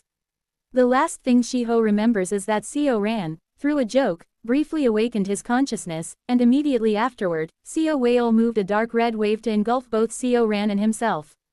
What happened? The result is, as he regains his senses, he looks at Seo Weol and Seo Ran, both seated upon the strange scale. At that moment, Kiak, the balance scale lurches, and Seo Ran and Seo Weol both regain their senses and open their eyes. And Shiho can only be struck with shock. D died. Seo Ran. He is now dyed in the same dark red light as Seo Weol. Seo Ran is shedding tears of blood. Quote. I see. So that's why I was jealous over her. That's why I wanted to destroy Yukyo so desperately. This world truly is. Seo Ran's anguished gaze meets Shiho's. Shiho feels deep despair, pain, and sorrow in Seo Ran's eyes. Seo Ran. He likes Seo Ran. It's not because of something like tainted soul filling the heavens. He just likes him. From the day they first met, even though nothing about them matched whether race, gender, status, or cultivation realm, Shiho wanted to be with Seo Ran. Because of this, he cannot simply stand by and watch Seo Ran in such pain. Even amidst the tortuous torment of tainted soul filling the heavens, Shiho looks into Seo Ran's eyes and shouts. Seo Ran. Seo Weol turns around with a meaningful smile. Seo Ran stares at Shiho with blank eyes. Don't forget me. Seo Ran's pupils widen. The despair clouding his eyes seems to retreat slightly. Then, Seo Whale's pupils split vertically. Book. That is the end. Shiho's life ends just like that. Seo Ran stares ahead with vacant eyes. Shiho's soul is being torn apart. Shiho's spirit body. Its neck is severed. The arms, legs, and tail of the spirit body are all torn apart, and Shiho's shattered spirit scatters deep into the darkness of tainted soul filling the heavens. Shiho is dead. It is over. At the most critical moment, Seo Whale killed Shiho, who had intended to act as Seo Ran's greatest support, all while wearing a gentle smile. I've won. Seo Ran. Disappear. Kiak. Seo Ran's spirit body lowers its head blankly. The plate holding his body begins to gradually descend. After witnessing Seo Whale's memories, Seo Ran was thrown into despair, struck by the overwhelming truth of his own essence. Then in that moment, he saw his cherished beloved ripped apart and killed as he was cheering for him. It's an irreparable wound. As the scale gradually tilts downward, the light protecting Seo Ran is devoured by the darkness. And then, just as Seo Ran's spirit body is about to completely fall and dissolve into the darkness. Thunk. The scale stops. Seo Whale looks down with a puzzled expression. Seo Ran, with nails torn out and bleeding, scratches desperately at the bottom of the scale as he looks up at Seo Whale. Though his face is clearly filled with despair and defeat, a single glimmer of determination rests in his expression. Seo Whale. Yes. For now, I have lost. Even as he speaks, his body continues to dissolve into the darkness. But for some reason, Seo Whale feels that the light in Seo Ran's eyes hasn't entirely disappeared. But, just because I'm in despair, it doesn't mean that my connections, or the fact that I was loved, will vanish. Never. Kick. Kikikik, kikikikikik. The scale holding Seo Ran begins to tilt. Seo Ran's spirit body gradually starts to slide deeper into the abyss. I was loved by my mother, by Elder Jeon Hyung, by Senior Eun Yun, by my master, by everyone, even if I die. Seo Ran slides faster and faster off the scale. The truth that I was loved, that alone, will never disappear. And finally, Seo Ran's body falls from the scale. Seo Ran falls deep into the darkness. So, my heart, too. Seo Ran begins to dissolve. The thick darkness consumes him. But for some reason, Seo Whale cannot take his eyes off him. The light radiating from Seo Ran's eyes seems to hold him in place. Will never disappear. With those final words, Seo Ran vanishes. Zing. Simultaneously, the judgment of the owner of names, determining the true and false among the two personalities residing in one body, descends. Ding. In this world, the name Seo Ran is stripped away by the owner of names. Now, Seo Whale can no longer recall the name of filled square he had fought against just moments ago. At the same time, the name of filled square is erased from the memory of the majority of mortal beings in this world. It is as though filled square has been excised from history. And so, filled square is defeated. All that remains is Seo Whale. Yet Seo Whale feels that the desperate voice filled square left behind at the end reverberates within his chest for some inexplicable reason. Why is it? Seo Whale senses that, someday, that voice will greatly alter his fate. Quote. It shouldn't matter. Seo Whale decides to forget the name and final moments of the defeated. Because he still has the goal he swore to achieve from the moment he first opened his eyes in this world. At last, Seo Whale reclaims his main body, which had been stolen by filled square. He has recovered the emotion he had hidden away for thousands of years. In the deepest depths of tainted soul filling the heavens, where the traces of the owner of names have vanished, leaving only Seo Whale. In that place, Seo Whale clutches his chest and trembles from the overwhelming wave created as the emotions of his childhood, reclaimed after thousands of years, merges with the memories stored in the deepest depths. Quote. Hate. Full. After a brief moment spent suppressing his emotions, Seo Whale finally opens his eyes to reality. Snap. It happens in an instant. When Seo Ran opens his eyes and snaps his fingers, Hun Wan and Yi Wei, along with Oh Hai Seo, are suddenly transferred outside my colorless sword enclosure. I look at the person standing before me.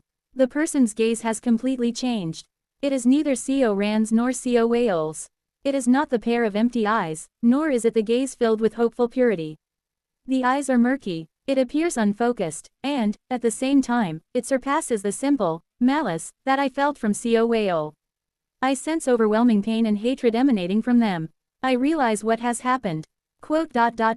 What has become of Co Ran, Co Whale?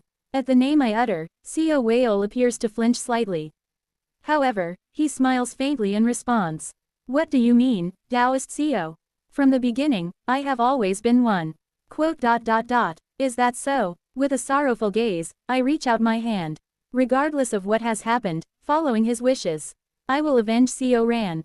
This vengeance is not only his. This is also for Su In, Hong Yian. The vengeance of the two children. Kwajik. I crush and kill Co Whale standing before me. But his soul slips away. It likely escaped through the deepest depths of tainted soul filling the heavens to a distant place. With a cold gaze, I reach out my hand.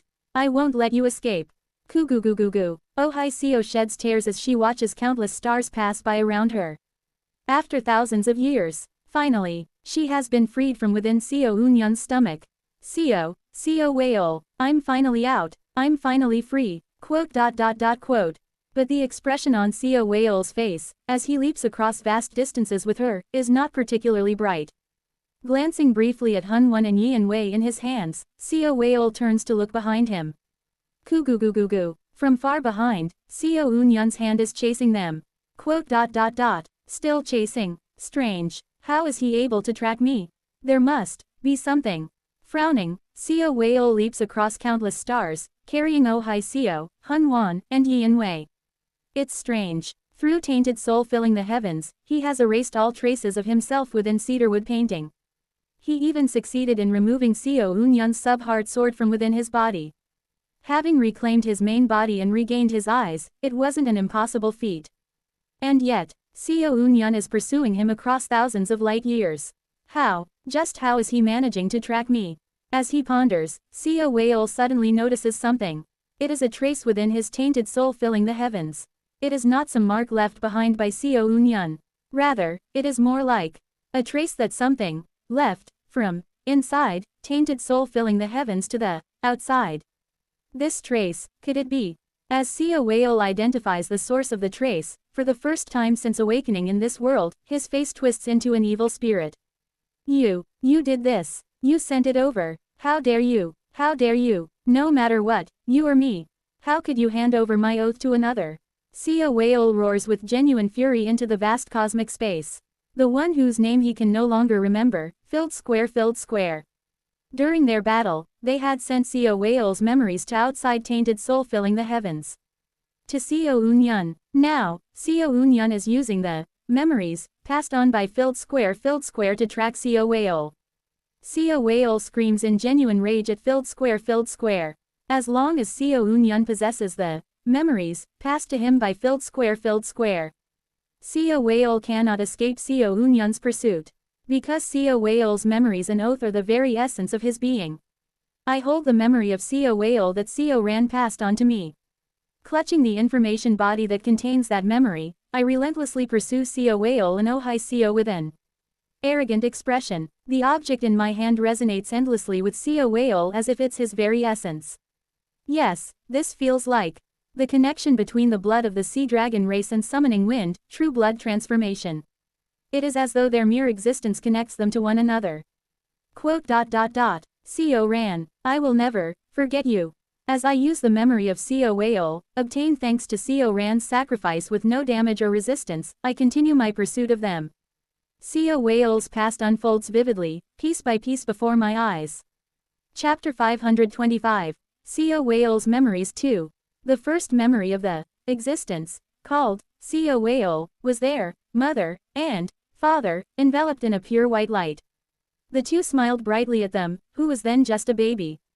In their childhood, they grew up receiving abundant love from their parents.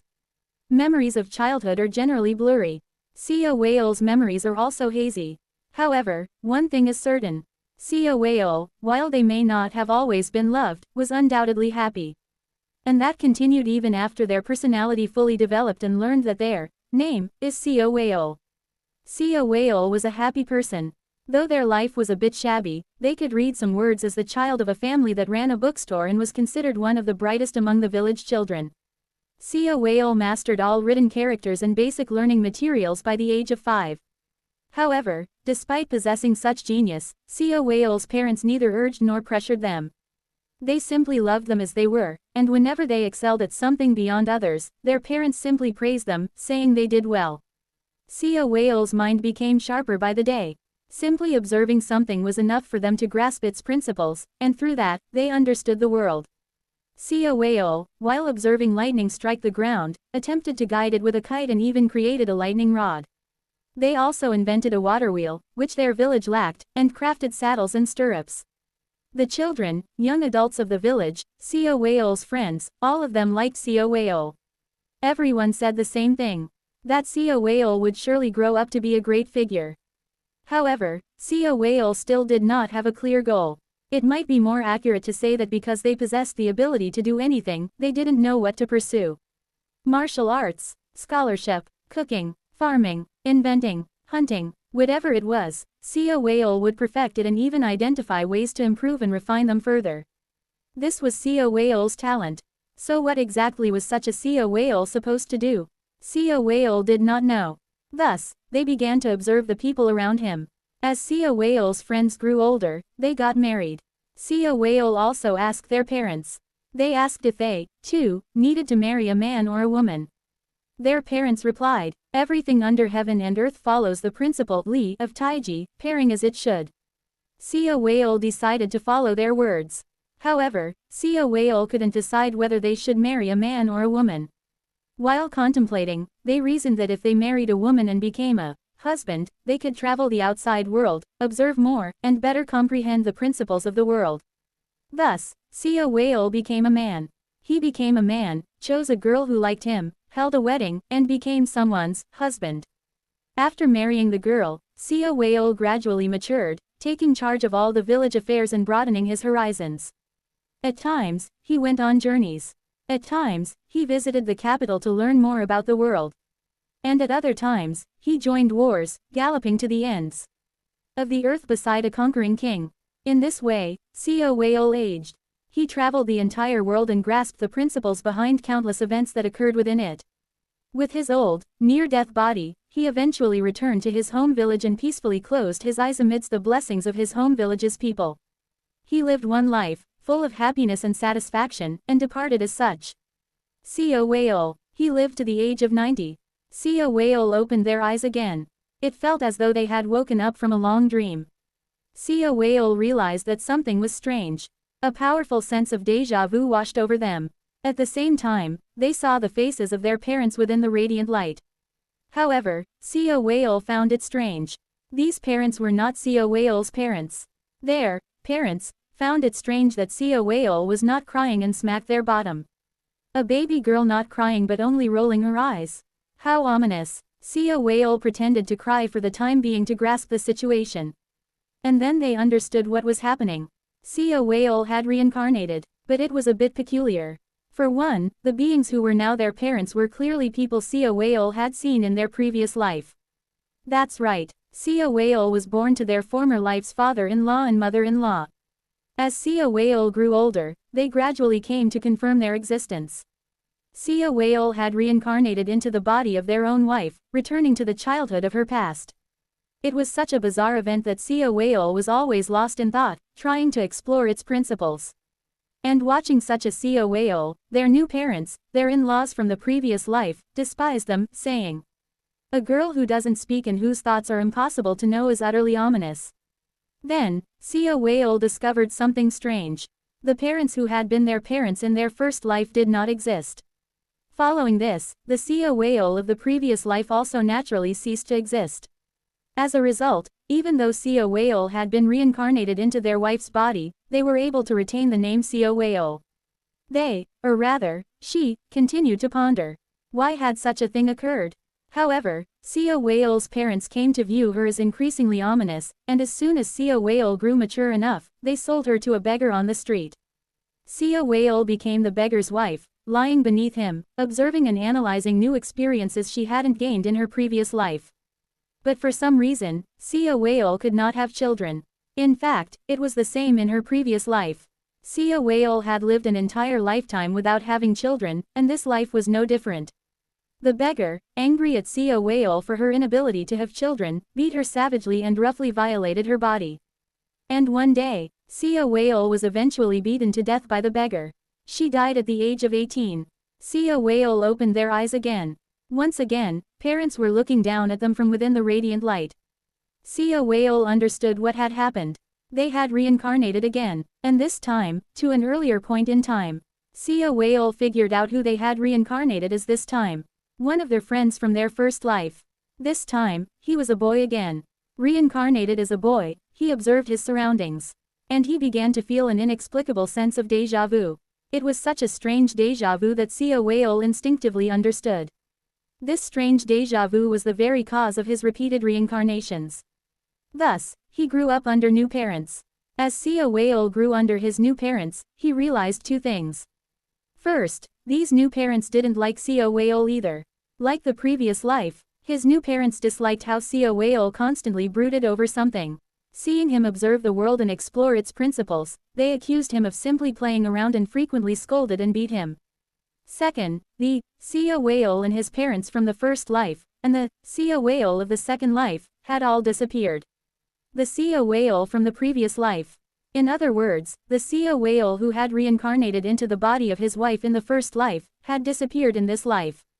Word was that his previous parents, his in-laws from the life before that, ended up in such a way that the father-in-law became an eunuch and could no longer consummate their marriage.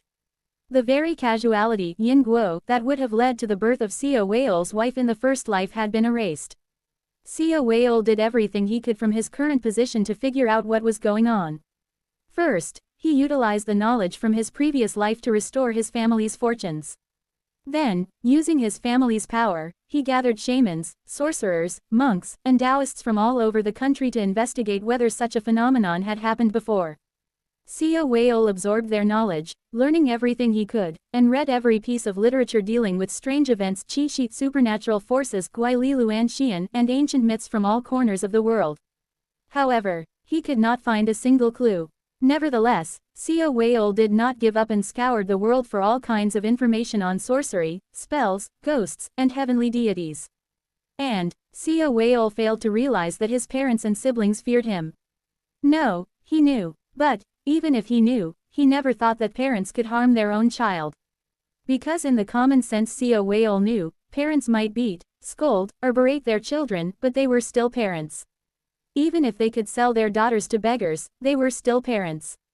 For that reason, while collecting information on all kinds of ghosts and supernatural powers, Sia Whale naively trusted them.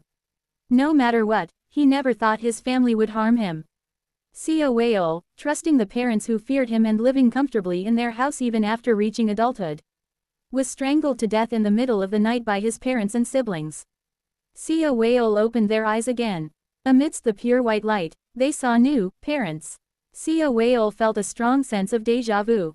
They recalled how their parents and siblings from the previous life had strangled them in their sleep and decided to reassess the situation.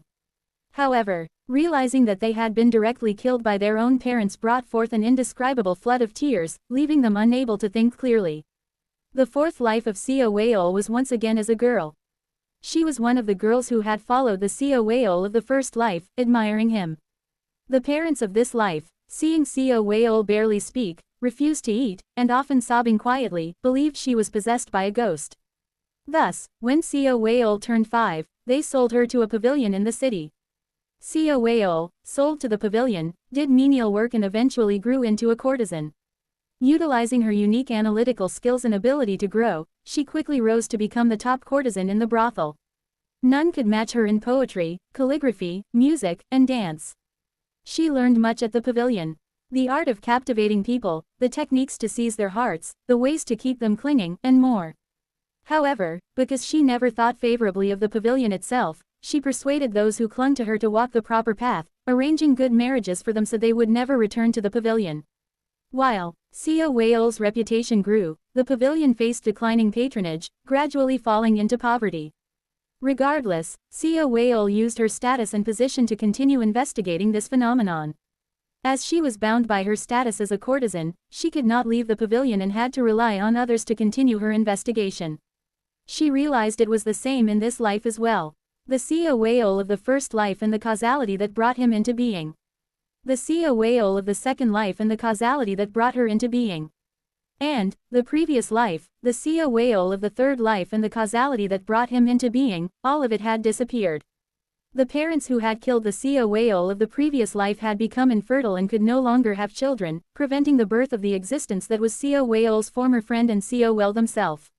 The same was true this time as well.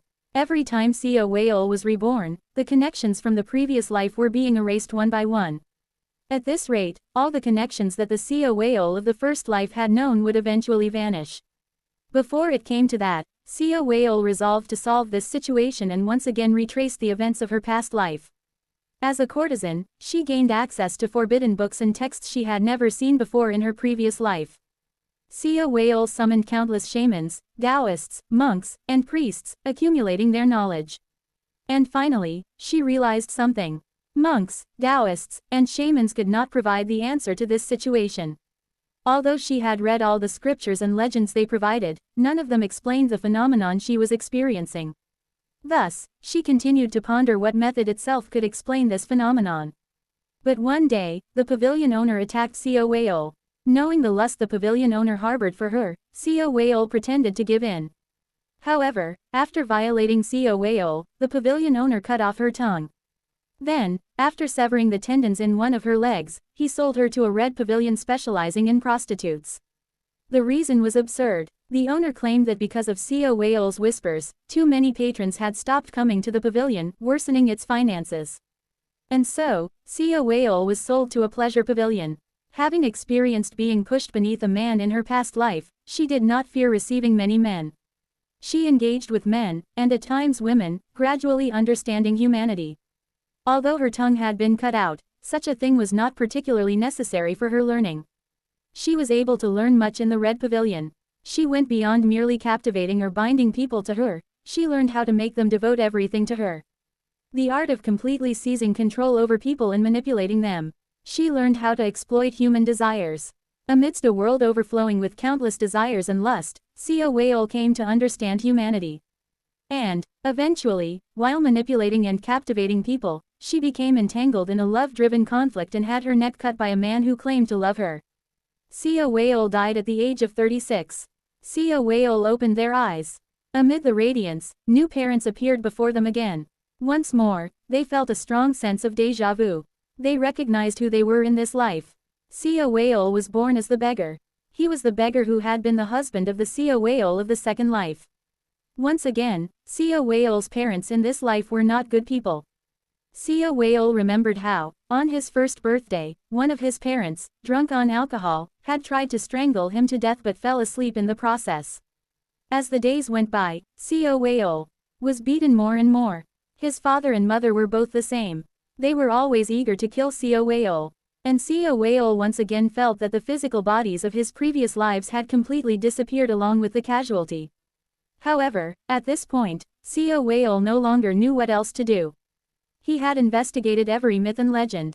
Moreover, he had read through countless texts and scriptures from the shaman family Wujia immortal family Xianjia and the Buddhist family Fujia on supernatural powers. He learned about Buddhist family entities, such as the Seven Brilliances Qihua Twin Venerables Shuangzun and One King Yi Wang. He also came to know of the 11 governings Shiyu of the immortal family. He even heard countless stories about minor gods and ancient deities Gu Xian from the shaman family. All of them were bizarre and astonishing, but that was all. None of it provided a solution to sea whale's situation. Moreover, the situation only continued to worsen. For some reason, the parents of his fifth life gradually came to hate him more and more and eventually sold sea whale to a labor camp. Sea whale became a mining slave, working in a mercury mine. While extracting mercury ore, sea whale was gradually exposed to heavy metal poisoning, his body growing weaker. Realizing that this could not go on, sea whale used all of his abilities. Using his skills, he captivated the mine overseers and managers, subtly manipulating their psychology until, at the perfect moment, he seized an opportunity and escaped the mine. However, after escaping the mine, he was overwhelmed with despair. What on earth was he supposed to do? What more could he possibly do? Sea whale was in so much anguish that he no longer wanted to do anything at all. He drank the mercury elixir that the mine owner occasionally consumed. It wasn't just the mercury elixir. He gathered hallucinogenic plants and made drugs that pavilion customers used to smoke, and consumed them himself. Everything seemed about to end. But, at that moment, while high on drugs and his body soiling itself in the drug's intoxication, Sia Whale felt something through the drug-induced hallucinations. It was déjà vu. Sia Whale felt an overwhelming sense of déjà vu and instantly sobered up from the drugs. That was it, the strong sense of déjà vu Sia Whale felt each time he started a new life. Finally, in the depths of his wretched existence and under the influence of drugs, Sia Whale had managed to uncover a clue about his life. From that day forward, Sia Whale sought out and inhaled all kinds of drugs. The initial sense of déjà vu became harder to feel the more drugs he consumed. Sia Whale felt it was because he was getting accustomed to the drugs. Thus, he began seeking even stronger drugs. Addicted to drugs every day, he begged and labored to obtain them, hoping to feel that powerful sense of déjà vu once again. Though his intellect and skills could have allowed him to earn money quickly, his drug intoxication made even that difficult. His thoughts became limited to only base and degrading ideas. Simple labor or begging were the only ways he could obtain drugs. However, he needed increasingly stronger drugs to feel the déjà vu, and the stronger the drug, the more expensive it was. As a result, at some point, Sia Whale began stealing. Sia Whale displayed talent even for theft. Each day, he broke into the apothecary's storeroom, producing drugs even while intoxicated by them. He had expertise even in making drugs. As he manufactured drugs daily, he could create countless varieties of drugs through his own unique formulas, and lived every day drenched in those countless drugs. But then, on one such day, Sia Whale, in a state of weakened reason due to drug intoxication, created the ultimate drug. Upon consuming the ultimate drug, he finally succeeded in partially uncovering the nature of the déjà vu. Sia Whale felt the boundary between this world and the illusory world created by the drug growing faint in the midst of the déjà vu. He didn't know exactly what that meant. But one thing was certain, hope had emerged. However, while intoxicated by the ultimate drug, Sia Whale was caught stealing from the apothecary that day.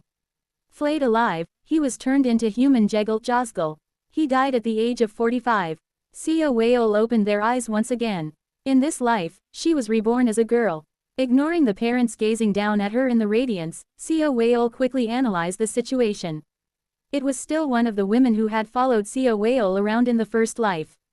Sia Whale began living her life in the body of the woman.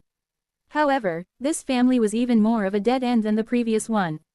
Sia Whale's parents were quickly taken by the plague, leaving her to be raised by one of her relatives. Under her relative's care, Sia Whale endured all manner of humiliation and abuse from a young age.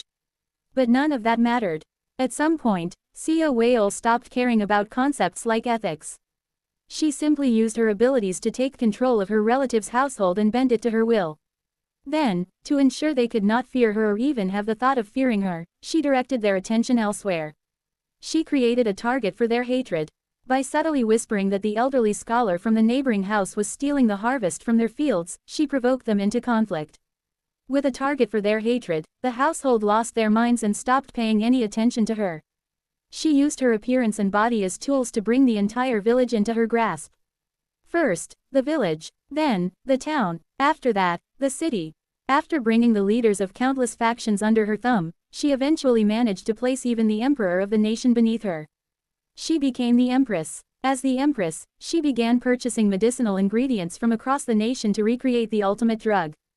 However, even the ultimate drug could no longer evoke that same sense of déjà vu. She became accustomed to that too. Sia Whale pondered, how could she plunge her mind even more rapidly into the abyss than with the ultimate drug? She summoned all the experts across the nation to solve this question. Doctors and female physicians gathered. At the same time, shamans and sorcerers assembled. Finally, after extensive discussions with countless experts, Sia Whale came to an understanding. The most powerful drug of all was ultimately the human brain now. A person's brain, as the manufacturing center for all kinds of hallucinogenic substances, could exhibit a potency far stronger than any drug if its potential were unlocked.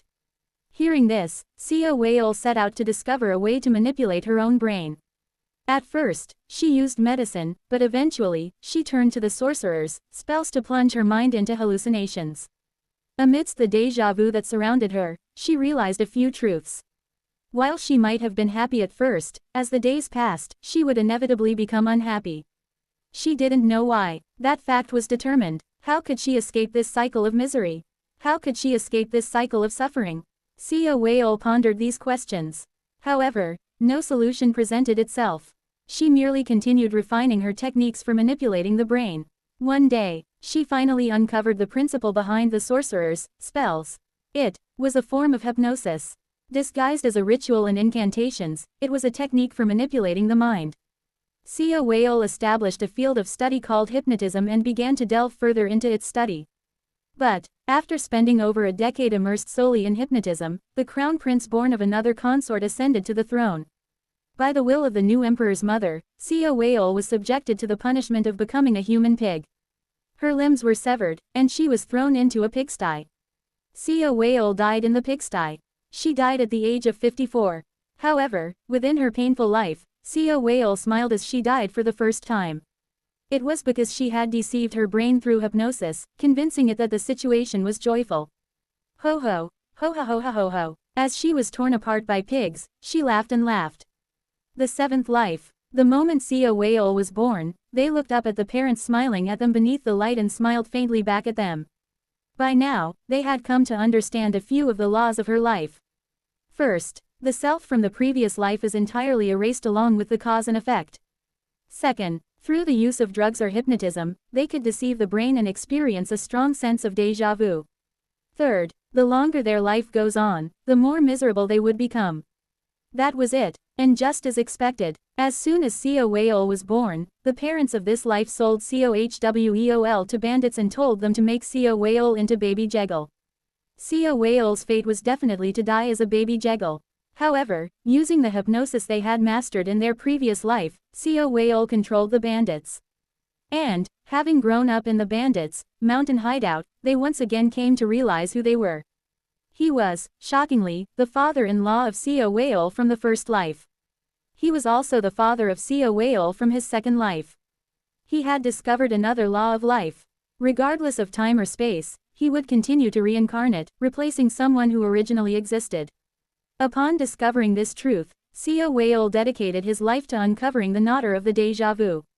He hypnotized and brainwashed countless commoners, manipulating the minds of many. At the same time, Sia Whale continuously refined his own mind through hypnotism, pushing himself deeper and deeper into the depths of hallucination. The deeper he went, the stronger the déjà vu became, until at some point, Sia Whale discovered something else within the déjà vu. It was loathing, zhang-yi, hatred. A powerful hatred, zhang, surrounded Sia Whale's entire life. And Sia Whale realized what it was. The Sia Whales of the previous lives.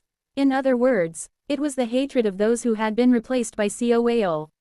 The hatred of those who had been replaced by Sia Whale and erased from the world blanketed the entirety of Sia Whale's life. Because of their hatred, Sia Whale could only become increasingly miserable and suffer more and more as time went on. Within his agony, Sia Whale shed tears of blood. This could not go on.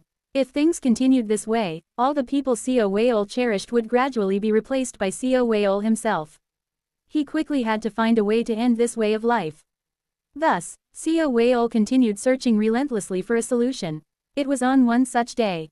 Sia Whale reached the pinnacle of hypnosis, achieving a state where he could instantly fall into hypnosis and traverse hallucinations. His control over his brain had developed to the point where he could instantly manipulate it to release hallucinogenic substances in abundance. And within the hallucination, Sia Whale felt the strongest sense of déjà vu he had ever experienced. It was the sense of déjà vu where the boundary between reality and illusion blurred. Within that sense of déjà vu, Sia Whale glimpsed a terrifying possibility. In an effort to deny this possibility, Sia Whale mobilized every bit of knowledge and logic he possessed to push it away. However, Sia Whale's level of hypnosis had become far too advanced. Where once he had relied on drugs to feel déjà vu, he had reached the point where, with just a minor adjustment of his brain, he could feel it at will within his hallucinations, and even peer beyond it. As Sia Whale observed this déjà vu, he came face to face with a truth he could not refute with any logic. That truth was, this world was a dream. C526. Sia Whale's Memories 3. That's how it was. Rewinding time, reincarnating with memories intact, and life growing increasingly unfortunate as it went on, those were all things possible only in a dream. However, Sia Whale wanted to deny that possibility. That all his stories, all his pain, all his life amounted to nothing more than a dream. That was absolutely unforgivable. But Sia Whale soon found himself desperately wanting to escape this dream. The reason was very simple. For that simple reason, Sia Whale decided to research a way to leave this world. He even used his own death as a tool to study this world within a dream and took his own life. He died at the age of 63. The eighth life. Sia Whale refined hypnosis to its utmost limit. Through hypnosis, they sought to awaken their brain and realize their true essence. This was also a struggle to wake up from the dream. Under the light, Sia Whale brainwashed their parents who looked down at them, turning them into Sia Whale's puppets and erasing their personalities. After all, they were merely characters in the dream. They weren't Sia Whale's real parents. Thus, they controlled their parents like puppets without hesitation. They then hypnotized everyone in the village whom they had once considered friends, brainwashing them into Sia Whale's puppets. Every connection could be used and discarded like a worn-out shoe. After all, it was all fake. These replaced existences would, sooner or later, pile up layers of hatred, gradually pushing Sia Whale's life into a pit of misfortune. Sia Whale toyed with the minds of thousands and brainwashed countless people, turning the entire world into their puppets. However, even after brainwashing the entire world, Sia Whale realized that they could not wake up from the dream. Sia Whale couldn't figure out what was wrong.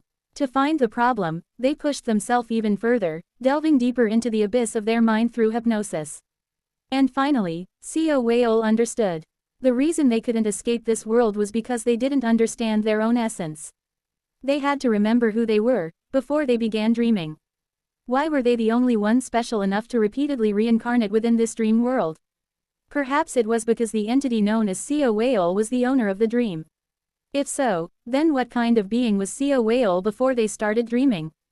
If they could find the answer, they might discover a way to wake up from the dream. They had to find out who the real Sia Whale was. In short, they had to understand their essence even more deeply. That was the only way to escape this world. From that day on, Sia Whale repeatedly hypnotized themselves to look back into their own past and learn about themselves. Sia Whale fell deeper and deeper into the dream. It took decades. Even after having the world in their grasp, Sia Whale spent decades and finally connected with their essence before the dream. Sia Whale's essence was dry and mechanical. They didn't know exactly what it was, but Sia Whale was merely a terminal, sent somewhere by someone to search for something incredibly precious that had been lost. A purposeless existence, mechanical, only following orders and performing actions as commanded. Secret art, purple soul filling the heavens. That thing, having fallen somewhere, mixed with the fragments present there and became something new. That was Sia Whale, and then, so that's how it is. Upon realizing this truth, Sia Whale said, was I nothing more than someone's technique? Sia Whale committed suicide. They died at the age of 72. Even suicide was useless. Sia Whale still had to wake up under the new parents who smiled down at them beneath the light. And, through Sia Whale's recent suicide, they understood. A living being, at the moment of death, reaches the extreme limits of emotion and mind. Sia Whale, who could reach the deepest depths of their mind through hypnosis, realized that the moment of death was the very instant one could reach the peak of the mind. They didn't know why this was so, but it was something they had discovered after experiencing death several times. At any rate, Sia Whale succeeded in reaching the extreme of the mind, and there, they faced the source of the déjà vu. They completely understood the structure of the world. The reason they could not leave this world. It was because Sia Whale was never the protagonist of the dream to begin with. They weren't even the central pillar of purple soul filling the heavens. To be precise, the technique purple soul filling the heavens had mixed with this world and scattered across its many corners. And Sia Whale was merely one of those countless scattered fragments. Not purple soul filling the heavens, not anything else. They were merely one of the characters of the dream, and thus, Sia Whale was fated to suffer eternal torment within this dream world. Indeed, a supporting character of a dream. That was Sia Whale. As a being within the dream, Sia Whale realized the meaning of their existence. Ho ho ho ho. They existed to replace the characters in the dream in case there were too many of them, reducing their numbers and alleviating the fatigue of the owner of the dream. And finally, they realized a way to escape this world, a way to wake from the dream. It was through the power granted to them by their role. Replacement. They had to replace the entire world with COAO. In the end, if they replaced everything in this world, nullified every connection they had, and left only themselves and the owner of the dream in this world, COAO would naturally be absorbed by the owner of the dream. With nothing left to do in the emptied dream, the owner would inevitably wake up from the dream. In short, they had to reincarnate endlessly until every existence in this world was replaced by COAO. If they could endure until then without their personality collapsing, COAO would finally be free. And, upon realizing this truth, COAO finally wept bitterly. Just why? Why must I endure such suffering? Are you telling me everything I've built up was meaningless? COAO lived in suffering. Even though they knew that everything in the world was a dream, they lived in suffering. To suffer is, ultimately, to accept. Those who refuse to accept something do not suffer. Only those who accept something suffer. COAO, despite knowing the world was a dream and that nothing held meaning, had still accepted the beings of the world in some corner of their heart. Even as their sense of ethics wore down, even as they viewed the world as half-fake and treated its inhabitants as disposable tools. Half of COAO was still accepting this world. But, COAO finally realized that they could no longer endure the pain. They could not endure that endless time. Nor could they ever accept such an ending, where every connection from their first life, their only happy life, was completely replaced by COAO's own wretched self. COAO collapsed on the spot. Who were they? What was this world? Who, in the world could have created such a vicious and agonizing dream system? COAO sat there, weeping bitterly and agonizing over these questions. COAO could have shattered their own personality and erased their memories. But, COAO couldn't do that. Because they had a goal to wake from the dream. If they were to forget even that, COAO would be finished. Thus, they did not erase their personality. Instead, they pondered, and pondered again, about how they could escape this world. 81 years passed that way. For 81 years, COAO pondered until their body reached the end of its lifespan. And, COAO finally made a decision.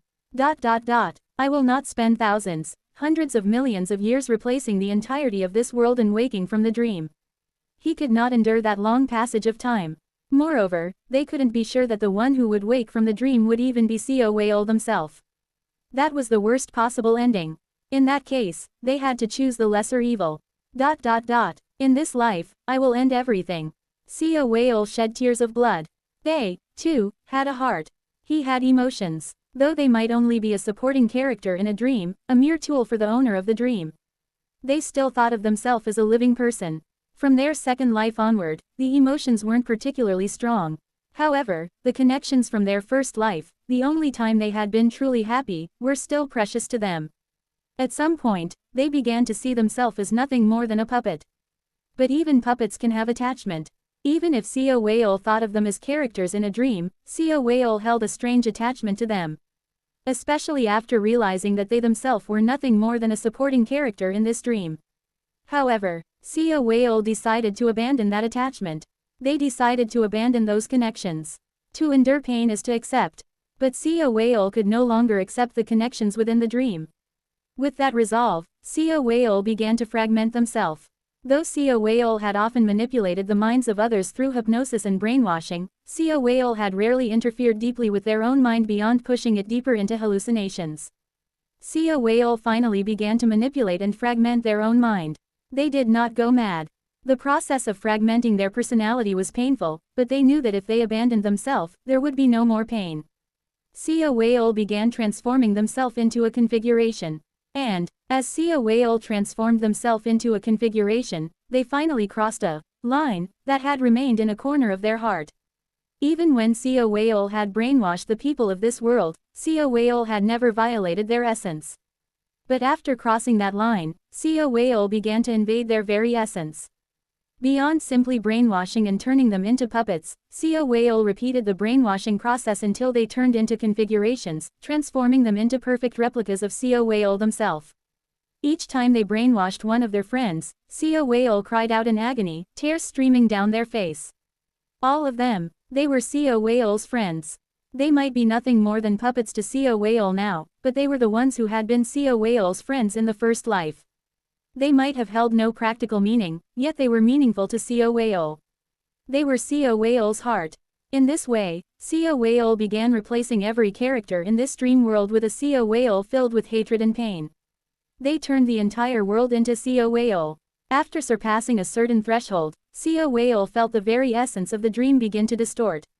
The boundaries of the world blurred, and everything began to dissolve into an illusion.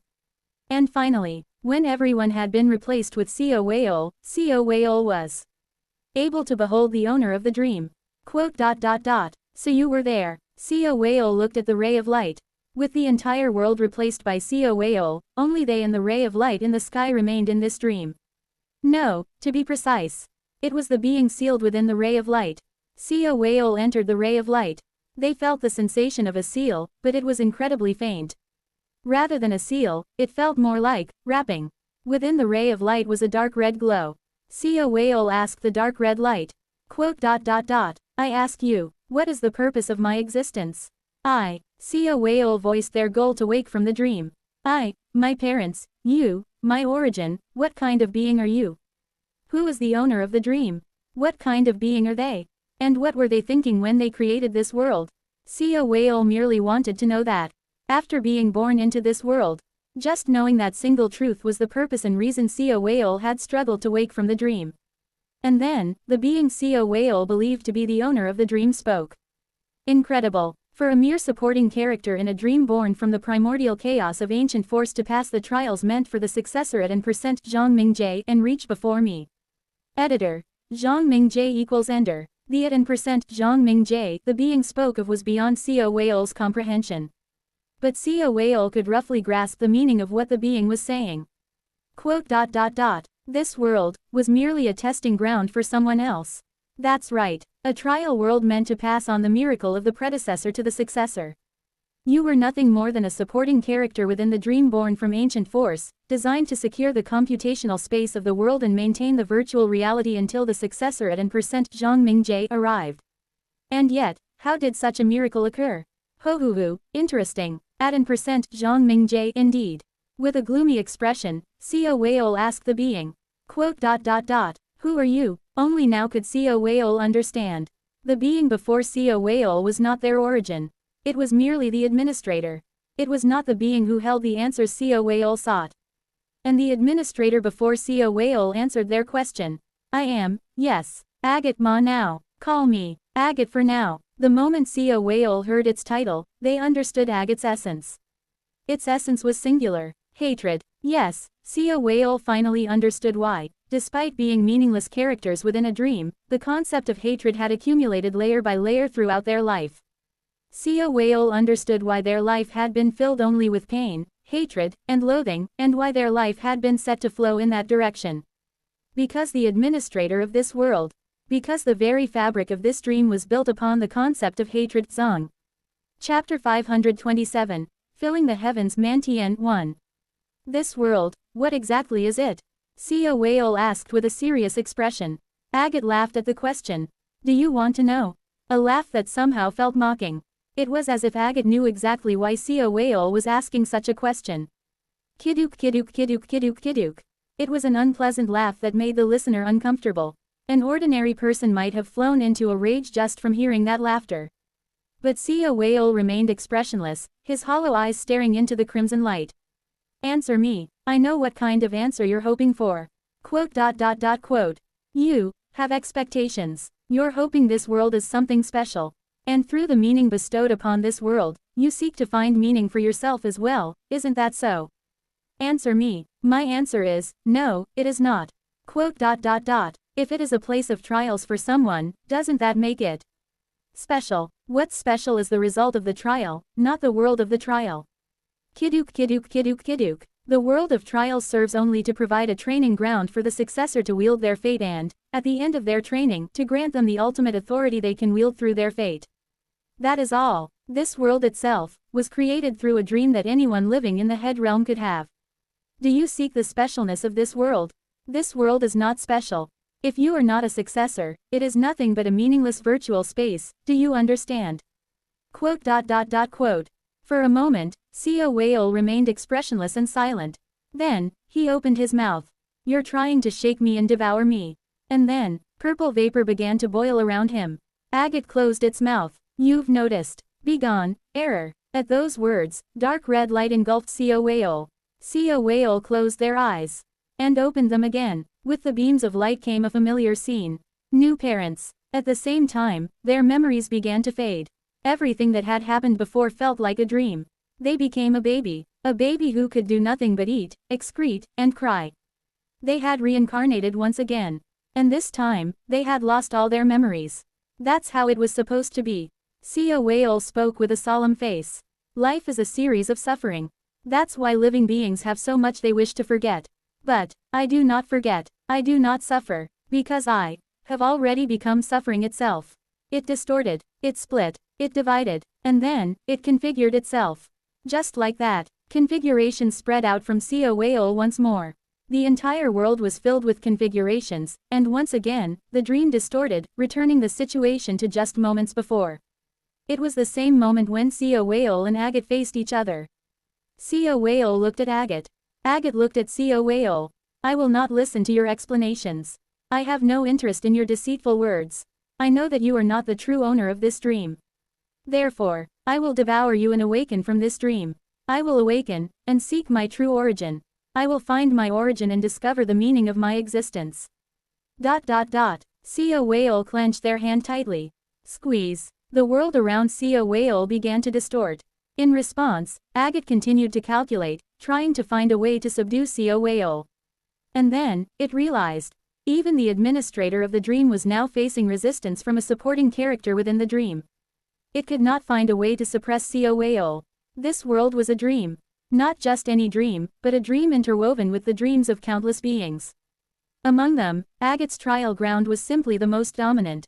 But fragments of other beings' dreams were also scattered throughout. That was the nature of this world. For example, purple soul filling the heavens. That secret art, one of the fragments that constituted the being known as Sea Whale, was also one of the dreams mixed into this world. Of course, Sea Whale was not the central axis of purple soul filling the heavens. They were merely one fragment among thousands, tens of thousands, hundreds of millions that had ended up mixed into this dream. To be precise, it was as if a single drop of the purple paint known as purple soul filling the heavens had fallen into the dark red paint called agate and mixed together. From the painter's perspective, there was no way to separate the paints. The two paints had already become one. Agate had simply, out of necessity, selected one random droplet from the mixed paints and repurposed it as a tool of the dream, reincarnating it.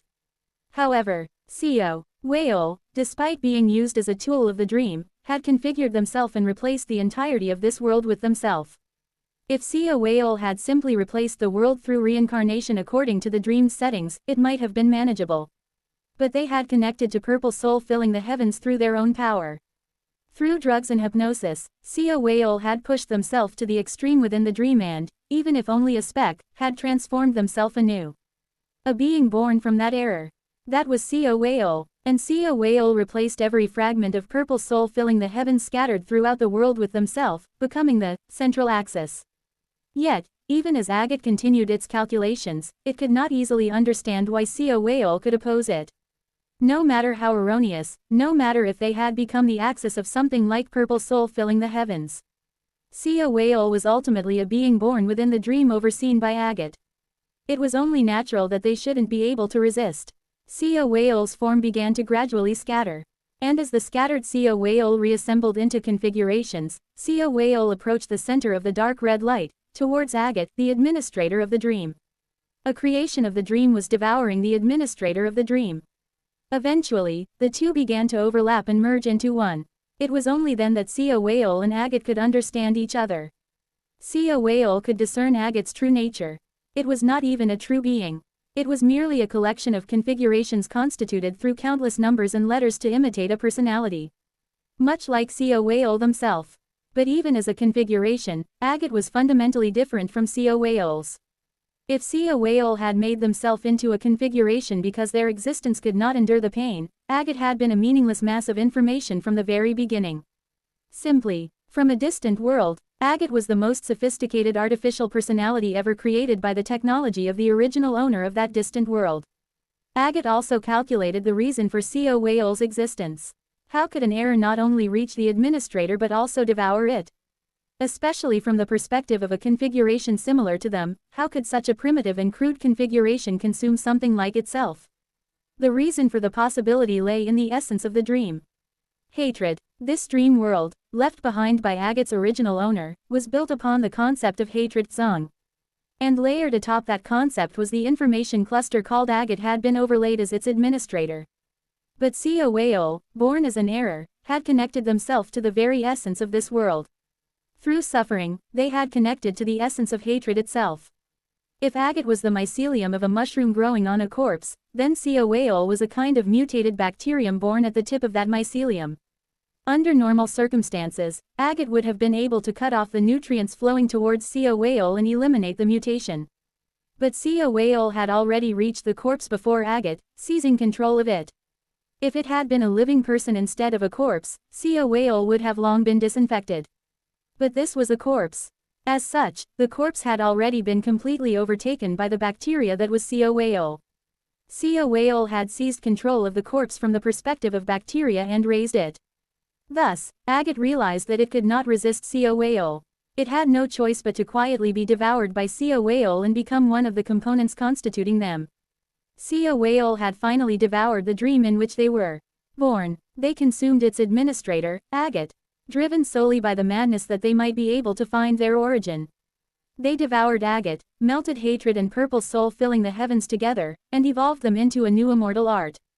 In that way, they began to awaken from the dream. It took considerable time for CO Whale to completely awaken from the dream. It was the first time a being who had been asleep since birth was opening their eyes. Time was needed for their consciousness to fully surface. Yet even as CO Whale brought their consciousness to the surface, they interpreted countless pieces of information and prepared to face the world beyond the dream. First, they consumed the information recorded within Agate. For example, the fact that the world they were awakening to was called the head realm. Or the principles behind Agate and the workings of the trial grounds within the dream. The operating principle of the dream was as follows. While flowing among the ancient forces filling the interior of the head realm, the dream's wavelength would connect with the brain of a being who resonated with the wavelength of hatred. When that connection occurred, Agate would connect to that brain, borrow the brain's power to calculate, and manifest the dream within the brain, causing that being to experience a nightmare. Within that nightmare, the living being would produce significant power of hatred before being released. Agate would then drift again through the ancient forces newly formed from that hatred and endlessly repeat the above process. All the while, waiting for the existence known as the successor. Even after devouring Agate, CO Whale could not perceive information about the Zhongming J Ender. It seemed as though there was a restriction placed upon the very existence of the being itself. CO Whale realized that even Agate only knew of their existence but not what they truly were.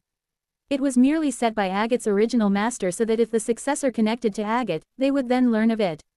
CO Whale also gained knowledge about the world at large. Unlike the inside of the dream, this world had existences called martial artists and cultivators. Unlike the powerless Taoists, monks, and shamans CO Whale had known, the existences beyond the dream truly possessed power. Beings of the immortal family truly wielded power, demon spirits existed, and beings known as true immortals roamed the world. And CO Whale understood that their existence, by the standards of cultivators, corresponded to the sacred vessel stage. An existence born from the intertwining of purple soul filling the heavens, Agate's dream, and several ancient forces, transformed into a new immortal art. That was CO Whale, a sacred vessel. By the time they realized this, CO Whale's consciousness had nearly completed its emergence. I want to find my origin. At last, CO Whale escaped from the dream and opened their eyes in the head realm. And,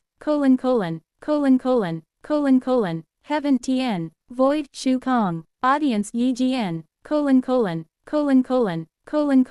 they found it, the origin of everything, that was the end, they committed suicide. Amidst the dark red light, a voice reached out and pulled me back. Because of that voice, I resurfaced. CO Whale, the voice, called my name. Beneath a blinding wheel, I heard someone's oath, Shi Yuan. Bubble, bubble, bubble. CO Whale opened their eyes. The place they awakened was inside a small jar. The jar was located in an underground laboratory of the main house of the Yuan clan that is the Black Castle. Within the jar filled with blood-red liquid, they awakened in the body of a young sea dragon race and recalled what they had just experienced. They could feel it. He had just faced something unbearable for a moment. Yet for some reason, they had endured that something, and as a backlash, their sacred vessel consciousness was completely shut down, leaving only the natural consciousness of a sea dragon race to think. Ah, I see. But before Seo Whale could fully regain their consciousness again, Seo Whale longed for suicide. Because they had witnessed it.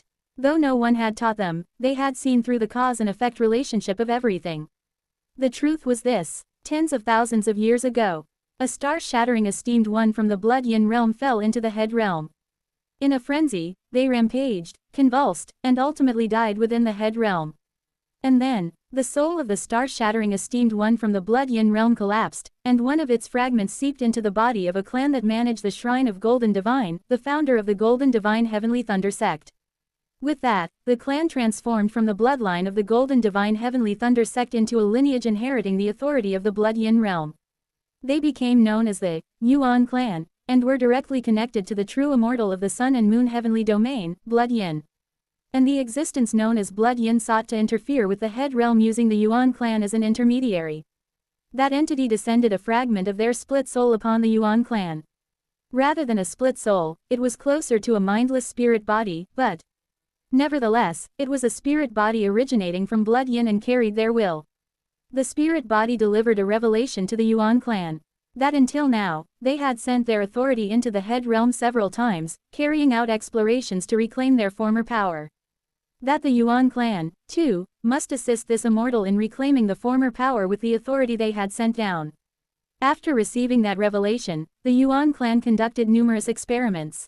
Experiments to understand the world and connect to its unseen layers. Of course, even those conducting the experiments did not fully understand what they were doing, but they poured all their efforts into it. At times, they even used Blood Yin's spirit body. They were even given the power to manipulate Purple Soul filling the heavens according to their will, one of the authorities Blood Yin had long sent down. To be precise, Blood Yin could not directly control his authority and spirit body within the Head realm, so he delegated that authority to the descendants of the star-shattering esteemed one of the Blood Yin realm that had somehow taken root in the Head realm, the Yuan clan. With the authority granted by Blood Yin, the Yuan clan obtained power that surpassed even the Black Ghost Valley and the Golden Divine Heavenly Thunder sect, even if it was only temporarily. They grinded the world itself to conduct experiments to fulfill Blood Yin's command. They kidnapped countless humans and demons for their experiments, as well as disciples from the Golden Divine Heavenly Thunder sect in the Black Ghost Valley. And among the demon race, they captured many of the Sea Dragon race, who could act as vessels for Purple Soul filling the heavens, and struggled to find Blood Yin's former authority said to exist in the Head realm. Among the Yuan clan's experiments was the body of a young Sea Dragon race infused with Blood Yin's spirit body. That Sea Dragon race's brain, influenced by Blood Yin's spirit body, coincidentally connected to the dream of agate, flowing deep within the Head realm. That was the origin of Seo Whale's world. Seo Whale's homeland. Seo Whale's everything. Seo Whale's connections and Seo Whale's childhood happiness. All of it was merely a fleeting spring dream Yi Chong Chun Meng within the brain of a baby Sea Dragon race, a product of the Yuan clan's experiments. No, it was nothing more than a fleeting nightmare. It was just as Agate had said. They were not born from the dream of some special existence. No, they weren't even born from the dream of an ordinary mortal. Inside the brain of a wretched test subject. Amid accidental interactions, they were merely a fragment of Purple Soul filling the heavens that had malfunctioned. An existence utterly lowly and insignificant. That was Seo Whale, a failed experiment, completely removed from its original purpose. A life that had never been blessed by anyone from the moment of its birth. The mistaken belief that they had once been blessed was merely part of a dream unfolding in the brain of a test subject. A meaningless existence. That was what Seo Whale was. The moment they realized this, Seo Whale's heart completely shattered. It could be said that the faint hope they had clung to even within the dream had been crushed. They genuinely longed for suicide. If they had been born without meaning, it was only right to disappear without meaning. Having lost all purpose in life, Seo Whale yearned for death. Thus, the dream devil who was born in a dream, devoured every connection in the dream, consumed even the dream's administrator, and emerged outside the dream, Seo Whale. Resolved to return once more to nothingness and destroy their entire being. Thus, Sea Whale began to collapse themselves. Single quote dot dot dot single quote. They tried to collapse. Single quote dot dot dot. No. Bubbling, bubbling, bubbling, bubbling. Sea Whale opened their eyes as they inhabited the flesh of the sea dragon race amidst the blood-red liquid. Sea Whale's immortal art. Their configuration began seizing control of Blood Yin's spirit body fragment, embedded within the sea dragon race. At the same time, as their consciousness gradually became clearer, they remembered the voice. The heaven they had seen as they awoke from the dream. Sea Whale had gazed upon the truth beyond that heaven and believed they had understood all the cause and effect relationship of their birth stemming from Blood Yin. However, at the very moment they had comprehended that cause and effect relationship and resolved to commit suicide by being absorbed into the truth, there was a voice. Sea Whale. It was a voice more powerful than anything in the world. The owner of that voice had called Sea Whale's name. They recalled the owner of the voice they had heard beneath the wheel. Sea Whale's eyes snapped open. Single quote dot dot dot. No, they had not been born without meaning. Someone undoubtedly knew the meaning of Sea Whale.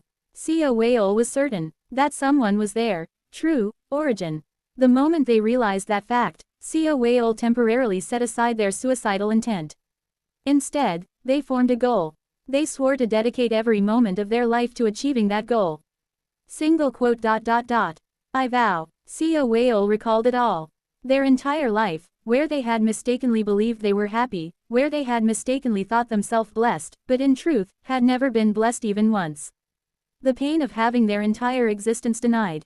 The hatred from the pain so excruciating that they had to shatter their own soul and reassemble it into a configuration.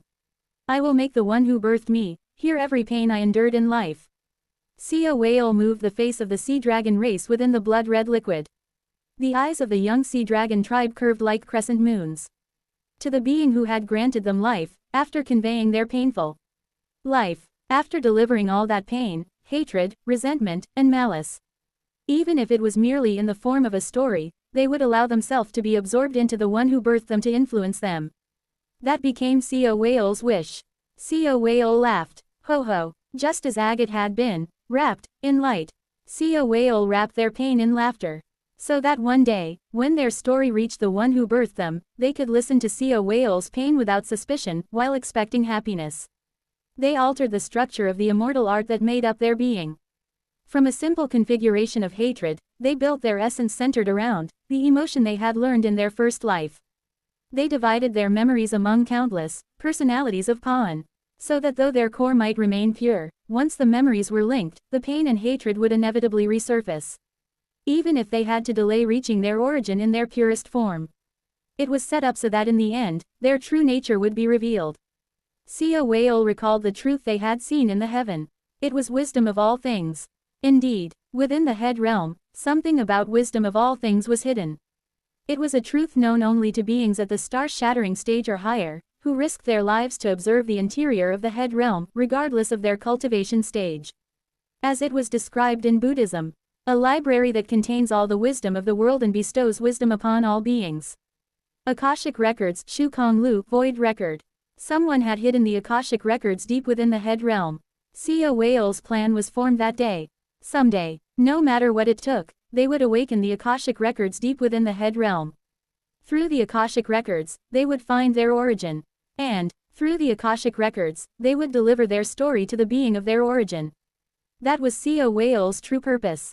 I understand everything. Why did Sea Ran feel a sense of kinship with Yukyo? At the same time, why did he feel an uncontrollable jealousy and hatred towards her? Why couldn't he bear to see her happy in the dream of Penglai Island? It was because compared to the high-ranking world of Penglai Island, where it is impossible to discern reality from illusion, Sea Ran was born in a clear illusion. And why must Sea Ran, the purest aspect of Sea Whale, remain within the head realm? It is so he would be the first to enter the Akashic Records hidden with the head realm, and through the Akashic Records, be delivered to someone in the cleanest state and spread Sea Whale's poison from the deepest part of that someone. Quote. You said your goal is to reunite with your family. I opened my eyes within Sea Whale's memories and let out a bitter smile. A reunion with family. A reunion with one's origin. He wasn't referring to Sea Ran. He genuinely desires that. It isn't about revenge for his birth. It is simply because he found a purpose in a life stained entirely with falsehood and hatred. he is merely pursuing a value built entirely upon lies and hatred. That is Co Whale. Quote. But my suffering is no less than yours. I follow Co Whale with sorrowful eyes. Your suffering is, in some ways, similar to mine. Of course, while parts of our suffering may overlap, they are undeniably different. However, even so, because there are overlapping parts, I dare to say this. What you need is someone who understands you. Originally, my plan was to liberate my dear friend Yin Wei and her beloved, Hun Wan, from the great mountain supreme deity and secure my own safety in the future. But, having learned of Co Whale's past, his purpose, and his means, I decide to advance my plan. Chijijijik. I reveal something I had hidden, slightly earlier than originally planned. Ignite the light, torch of myriad forms and connections. Warurururuk. A transparent flame, burning deep within glass cedarwood mountain, flares up with such brilliance that it illuminates the entirety of cedarwood painting. At the same time, my canvas of myriad forms and connections scattered across the universe reveals itself. A plan I was so deeply immersed in that I committed the painful act of temporarily forgetting some of my connections, including Su-in and Hong Yian. The true reason I insisted on advancing to entering nirvana through the earth tribe pathway that symbolizes history. The unique authority of immortal beasts, capable of opposing the fate prophecies of heavenly immortals. History revision. This, achieved through borrowing the power of the end through the phenomena extinguishing mantra, is my true plan. The history where Su-in and Hong Yian died. The history where Hun Wan and Yin Wei met a tragic end. The history where the world faced the end due the phenomena extinguishing mantra and was completely annihilated. Even the history where Co Ran was sacrificed in Co Whale's plan, and Co Whale turned into a blue earthworm. All of them exist within me. Wing, the wheel possessing the power of rewriting, rises behind my back. This time, I will rewrite all those fates. Though it is a little early, I begin to unfold this grand comedy against the sun and moon heavenly domain. Translator notes. The void, Shu Kong, here is the void, Hiagong in void shattering. The void in heavenly venerable of void and interdimensional void is Gongheo, which leans more towards emptiness, hollow as an emotional and mental state. It's pretty late to change the terms, so just keep it in mind going forward. Chapter 528. Filling the Heavens Mantien 2. I quickly trace the remaining memories of Co Whale. After awakening from sleep, reaffirming his oath that pierces through his identity, and establishing his goal. He gradually seized control of the Yuan clan from his state as an experimental subject. Without even using tainted soul filling the heavens much, he captivated the people of the Yuan clan with his unique eloquence and charm, collapsing the clan solely through schemes and strategies. Afterward, he branded the direct blood descendants of the Yuan clan with the mark of slavery, making them the first sacrifices of tainted soul filling the heavens in the real world. Having destroyed the Yuan clan, Co Whale embarked on a long and arduous journey, striving to get even slightly closer to the identity of the voice that awakened him in Agate's dream. He returned to the base of the sea dragon race while wearing the body of one of them. Gradually mastering tainted soul filling the heavens, he eventually succeeded in ascending to the throne of the Sea Dragon King. However, his identity is not inherently tied to the Sea Dragon race. After all, he was originally a character in a dream in the form of a human. In fact, reflecting upon the hazy yet happy memories of his childhood, he is neither male nor female. Yet he deliberately maintained the form of a sea dragon male, focusing his efforts on controlling the sea dragon race. The first reason for wearing the guise of the sea dragon race is simple.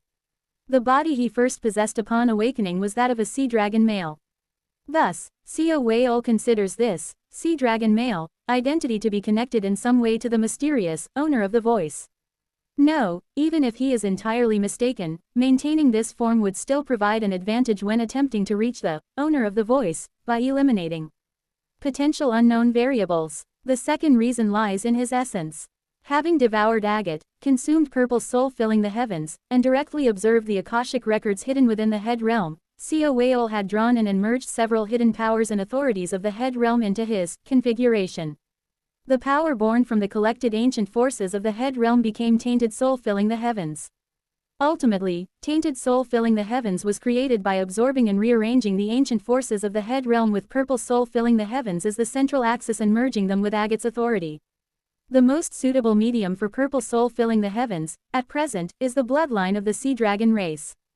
Co Whale read the split soul of Blood Yin he dominated, gaining insight into ancient records and fragments of Blood Yin's memories.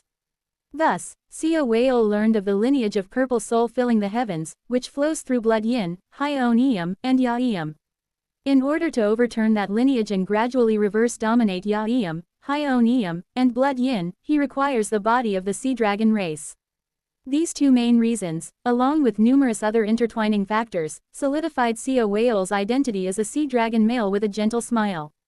Having seized control of the sea dragon race, Sea Whale hunted down the escaped fugitives of the Yuan clan, gradually becoming more proficient in the operation of tainted soul filling the heavens. Eventually, the position once held by the Yuan clan was claimed by the Zhou clan amidst countless power struggles, and Sea Whale began to extend his influence into the Zhou clan as well, finding their origins peculiar. He schemed and sowed chaos across the world, spreading tainted soul filling the heavens far and wide, manipulating all civilizations and societies of the head realm. As the entire world gradually filled with Sea Whales, he delved deeper into researching the head realm itself, uncovering the various powers intertwined within it. One prominent example was the Black Castle, the former home of the Yuan clan. By studying the underground laboratory beneath the Black Castle, he discovered that it was connected to the lightning sacred sea. At the same time, Sea Whale read ancient records related to Ascension Path and, through the techniques engraved upon Ascension Path, learned what is sealed at the center of the Sky Island. Simultaneously, he investigated the origins of the Zhou clan, and to experiment with an yin found within blood yin's split soul, he manipulated the connection between Zhou yin and Haun. Of course, in that process, something even Sea Whale could not have anticipated, his lifelong greatest adversary, the Mad Lord, was born. Nevertheless, Sea Whale witnessed the destruction of the Zhou clan and traced back the flow of their life and death, the origin of their attraction force. Through this, he came to learn of something far more significant than the destruction of the Zhou clan or the birth of his greatest adversary. He discovered where the Zhou clan originally came from. Serving Command Palace. The Zhou clan was nothing more than a lineage of mortals who lived within Serving Command Palace under the orders of cultivators, managing spiritual medicine on their behalf. At some point, while living in the depths of Serving Command Palace, the emergence of something called the extraordinary pattern law talent led them to leave Serving Command Palace and form the Zhou clan. Sea Whale began investigating Serving Command Palace and gained a certain amount of understanding about the existence known as extraordinary pattern law talent. Afterward, while being pursued by the Mad Lord, he managed to enter Serving Command Palace. At the center of Serving Command Palace, after discovering an immortal treasure called the Serving Command Seal, he realized who exists within the Serving Command Seal. The Mad Lord, observing the structure of the Serving Command Palace and the immortal treasure Serving Command Seal, gained inspiration about the relationship between the world's attraction force, fate, and the method to summon history. The Mad Lord began laying the foundation for the Yian's play plan, while Sea Whale discovered a critical clue about the head realm. The fragment of a true immortal's dream, discovered within the Serving Command Seal. Through it, Sea Whale obtained the clue that the head realm is actually alive. Although he had seen the Akashic records, he only understood the origin of his birth and could not uncover the various truths he was unaware of. Therefore, this realization terrified Sea Whale. He thought he had escaped from the dream. But what if this world they live in is the inside of someone's living head? If so, then what difference is there between this entire world and the dream world? After learning this truth, Sea Whale became even more ruthless, abandoning all hesitation in his methods and means. As he infiltrated the Golden Divine Heavenly Thunder sect, the records of the existence known as the Golden Divine Yangsu Jin, which he discovered there, gradually solidified his conviction. Golden Divine realized that the beings of the head realm are nothing more than entities confined within a dream and even coined the term non-human. Non-human. Yes, everything in the head realm is non-human. They are nothing but supporting characters in a dream, like Sea Whale. Therefore, Sea Whale became even more ruthless. Everyone in this world is a supporting character in a dream. They are just characters in a dream. Playthings of true immortals, born only to be mocked and toyed with. Yes, they are nothing more than pieces on a stage.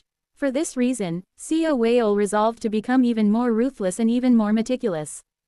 He had to focus on his role. Even those infected by tainted soul filling the heavens had to maintain their roles. Although he infected the entire head realm with tainted soul filling the heavens, he left everyone's personalities intact, allowing them to live according to the roles suitable for their lives. Because the true immortals must not notice anything strange. Because the head realm must not detect the anomaly known as Sea Whale and erase him. At the same time, to explore the identity of the head realm as naturally as possible, Co Whale created the sea dragon race astronomers. He did not birth many of them. The astronomers created by Co Whale numbered around 3. His direct descendants, Co Yun and Co Hian, a father and son. And Jeon Hyang. If there were too many astronomers, they might glimpse the truth of the head realm and witness something so dangerous that it could shake tainted soul filling the heavens. Co Whale, having created only as many astronomers as he could control, diluted the tainted soul filling the heavens within them as much as possible before allowing them to observe the head realm. Co Whale also revealed to them vague truths about the celestial phenomena of the head realm. One of the memories from the split soul of Blood Yin, the truth that the sun and moon of the head realm are actually eyes. By simply informing them in a roundabout way that the sun and moon are fixed, he hoped they would yield results more quickly. However, during astronomical observation, Co Yun, Co Whale's descendant and Co Hian's father, had his very personality sucked into the sky. If the concentration of tainted soul filling the heavens had been higher, Co Whale himself might have been sucked in as well. Shuddering at the terror of the head realm, Co Whale transferred his main body into Co Yun, whose soul had been entirely pulled from his body, and passed on the position of Sea Dragon King Co Whale to Co Yun. In any case, since the original soul had already been completely removed, transferring his main body was relatively easy. From the beginning, the first Sea Dragon race body he had obtained belonged to an experimental subject from the Yuan clan and thus did not have a long lifespan. Co Whale's very first body was nearing the end of its life. Co Whale modified his original main body and turned it into a building for the Sea Dragon astronomers. He then floated the initial body above the southernmost sky of the head realm, allowing the remaining astronomers to more easily observe celestial phenomena while also laying the foundation for his plans. The remaining Sea Dragon astronomers were only Co Hian and Jeon Hyang. Fearful of his soul being ripped away in the head realm, Co Whale diluted the concentration of tainted soul filling the heavens within them as much as possible. But perhaps because of that, Co Hian began to slip out of Co Whale's control. Suddenly, he started saying he wanted to quit the dull life of an astronomer and become a Sea Dragon warrior instead. Tainted soul filling the heavens was so diluted that it barely had any effect, and perhaps because Co Whale's body originally belonged to Co Hian's father, Co Hian frequently ignored Co Whale's words. After all, Co Hian was Co Yun's only child, and he seemed to believe that Co Whale would not dare to threaten his soul heir too severely. To drive Co Hian back to the comfortable life of an astronomer through the fear of death, Co Whale sent him to the front lines of conflict and war stirred by the Sea Dragon race. He sent him to the battlefield against Black Ghost Valley. In any case, most of those in Black Ghost Valley were also Co Whales, so they would not actually kill Co Hian. Co Whale planned to manipulate them carefully, driving Co Hian to the brink of death, utterly crushing his dreams, and plunging him into miserable despair before dragging him back to his role as an astronomer. At first, the plan seemed to proceed smoothly, as if carried by fair winds.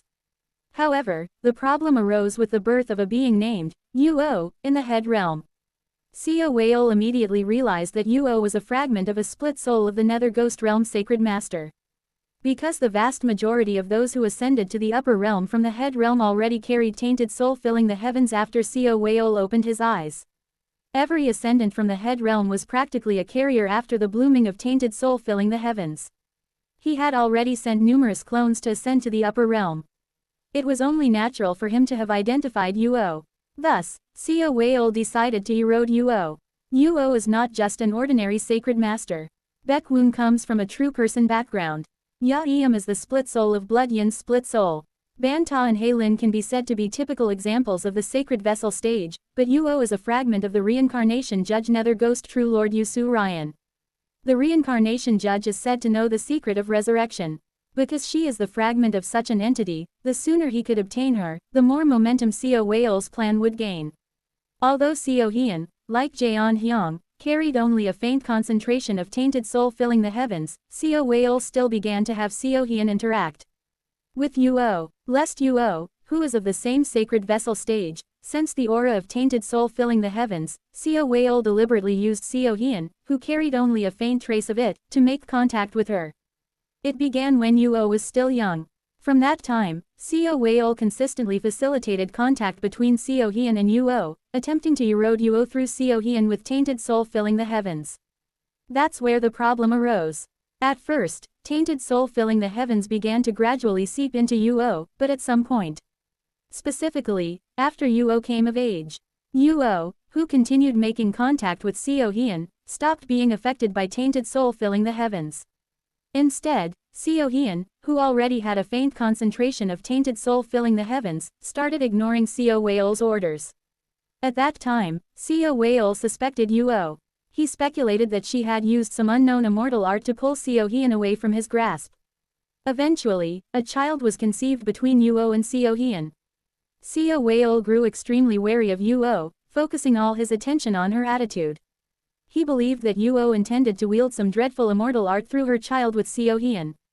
This is because after conceiving the child, for some reason, there were individuals around Uo who began to break free from the influence of tainted soul filling the heavens. Seo Whale could no longer leave Uo unchecked. Thus, he made the big decision and resolved to erode Uo with the power of the main body. The heart of the main body. And the accompanying oath of hatred. The pain created by the fusion of these two was something even Uo would not be able to endure. Seo Whale trapped Seo Hyun and Uo in a scheme that led them to their deaths. Seo Hyun was executed by decapitation at Seo Whale's hands on charges of treason, and Uo felt immense pain and guilt because of it. Seo Whale took advantage of that vulnerability and secretly sent himself into Uo's fetus. In this way, Uo lost her child to Seo Whale. What entered in its place was Seo Whale, masquerading as Uo's child, intending to erode her directly from within her body with his power. Then, the real problem began from there. The connection with the main body became distorted. The main body, containing the heart, began to break down. Instead of receiving the rightful name, Seo Whale, it took the name Seo Ran and began to act independently. Seo Whale realized it. Between the main body and himself, an impurity named Seo Ran had wedged itself. And before Seo Whale could even begin to erode Uo, Uo gave all her life force to Seo Ran, grew weaker and weaker, and eventually died. Seo Whale brought the Seo Ran left behind by Uo to the Sea Dragon Palace and searched for a way to repair his broken main body. In the end, the only way to repair the main body was to destroy the impurity, that is Seo Ran, that existed between it and himself. Resetting Seo Ran's personality by forcing him to commit suicide. That was Seo Whale's plan. Another problem emerged here. Jeon Hyung, who had thus far obeyed Seo Whale's orders relatively well, finally lost her mind while observing the celestial phenomena of the head realm. At some point, she began spreading insane words like, "The Sea Dragon race's astronomers are disappearing one by one." This was even though after Seo Hyun left, she had been the only remaining astronomer of the Sea Dragon race. It seemed that in exchange for seeking the celestial phenomena of the head realm, madness had taken root in her mind. That madness was reminiscent of the Mad Lord, making it very unpleasant, but Seo Whale did not kill her directly but instead let her be. After she became consumed by the madness that, there are many astronomers of the Sea Dragon race, but their numbers are decreasing because of Seo Whale. For some reason, her achievements began to skyrocket insanely. The head realm may have given her madness, but it seemed to have also bestowed some kind of special ability upon her. Though she was mad, she accomplished achievements that would require multiple people working together, entirely on her own. And within a few years, she brilliantly proved several facts and hypotheses about the head realm that Seo Whale had been wanting. The structure of the head realm, the flow of the head realm's power, the fact that the head realm is asleep, and the phenomena that would occur when the head realm awakes from its slumber. Jeon Hyung proved all those hypotheses and deductions, and even revealed secrets about the head realm that Seo Whale himself was unaware of. She delivered not only everything Seo Whale desired but even more. However, at that point, Seo Whale began to sense danger from Jeon Hyung. Her madness was gradually worsening. Starting from the nonsensical delusion that, the astronomers of the Sea Dragon race are decreasing one by one. Each time one of these imagined astronomers disappeared, in her delusions, her madness grew stronger and more entrenched. The moment that madness reached its peak was precisely when she was under the delusion that she was all alone.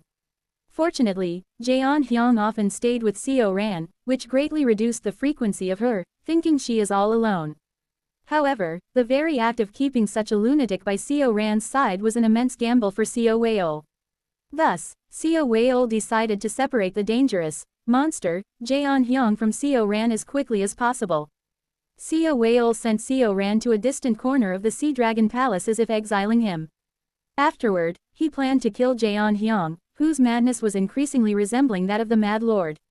And so, on the day of the mass ascension, Sia Whale finally succeeded in ambushing and killing Jeon Hyang, who seemed on the verge of transforming into a second Mad Lord. Then, after burning and crushing her remains, which had already begun turning into strange stone, he found the traces of her madness that she had hidden away. He discovered her diary and implanted tainted soul filling the heavens there, ensuring it could affect Seo Ran in case of an emergency. Having resolved all these issues, as Sia Whale meticulously crafted his future plans without leaving room for a single error within the deepest depths of tainted soul filling the heavens, he headed for ascension path. This is the past of Sia Whale that I have seen until now. Only now can I seem to understand you. I engrave Sia Whale's memories into my heart. This is his past, the life of Sia Whale, who was born as a worthless supporting character in a meaningless dream and spent his entire life striving to prove his worth.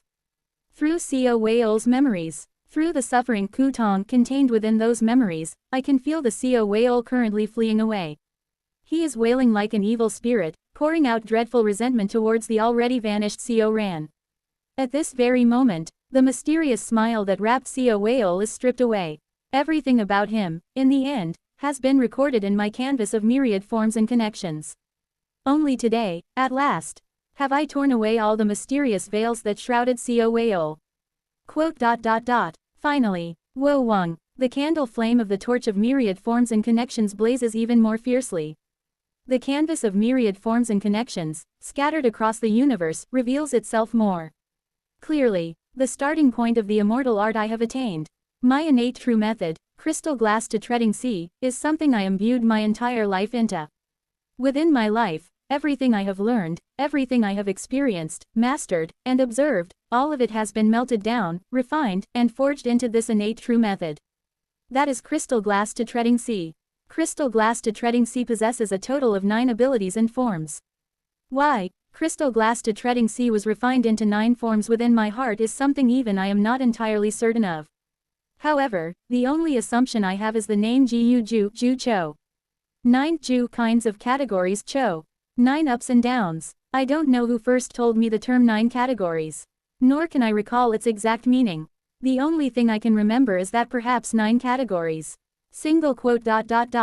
Symbolizes the suffering inherent to life. Ju. I wonder if the unknown events of that 16th cycle may have influenced crystal glass to treading sea to be refined into 9 forms. First form, twin flowers Shuanghua. Second form, sword sea Jian Hai. Third form, heavenly shatter Tian Sui. Fourth form, Avachi Wu Jian. Fifth form, mysterious bazaar Qi Guai. Sixth form, wind painting Feng Tu. Seventh form, ghost face killing heaven Gui Mian Lu Tian. Eighth form, myriad forms and connections Wan Zhuang Yin Yuan. The suffixes such as reaching the heavens, star body, furnace, and torch are just other ways of saying, combat form. The true names of these 9 categories forms Ju Cho Xing are as they are. And today, I have completed the final form of crystal glass to treading sea. The form that had remained incomplete until now. The final form forged with extinguishing divine tribulating heavens and tainted soul filling the heavens as its raw materials. Crystal glass to treading sea. 9th form, filling the heavens governing view. Translator notes. Filling the heavens governing view is which is probably wordplay on, which is from the idiom that means blue comes from indigo but is better than indigo, figuratively meaning that the student surpasses the master. C 529, filling the heavens 3. Somewhere in the distant astral realm. Fleeing from Seo Unyun's relentless pursuit, Seo Whale smooths his previously twisted expression that was distorted like an evil spirit back into an expressionless face and firmly grips Hun Wan and Yian Wei on both sides. Within them, he begins to seize the souls of In and Yian. Even if it's agonizing, there's nothing that can be done right now. Seo Whale begins to open the eye he has regained. Bulge, bulge, bulge, bulge. Eyeballs begin to sprout all over his body. A dark red aura engulfs him, and eyes emerge not only on Seo Whale's arms, legs, and body but also across his face and even on his clothes, covering him entirely. Chuck, chuck, chuck, chuck, chuck.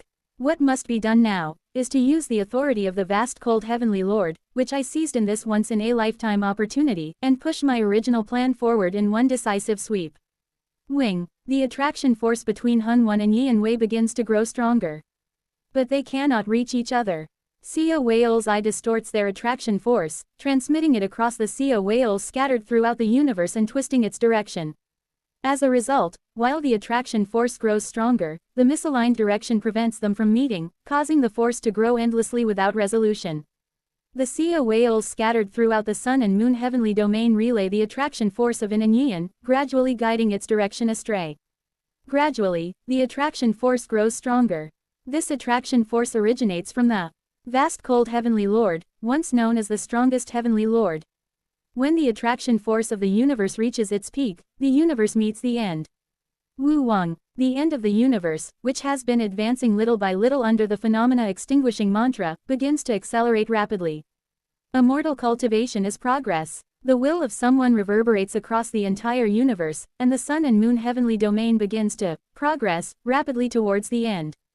Empowered by the attraction force of the end, the countless sea whales scattered across the Sun and Moon heavenly domain begin to laugh in unison.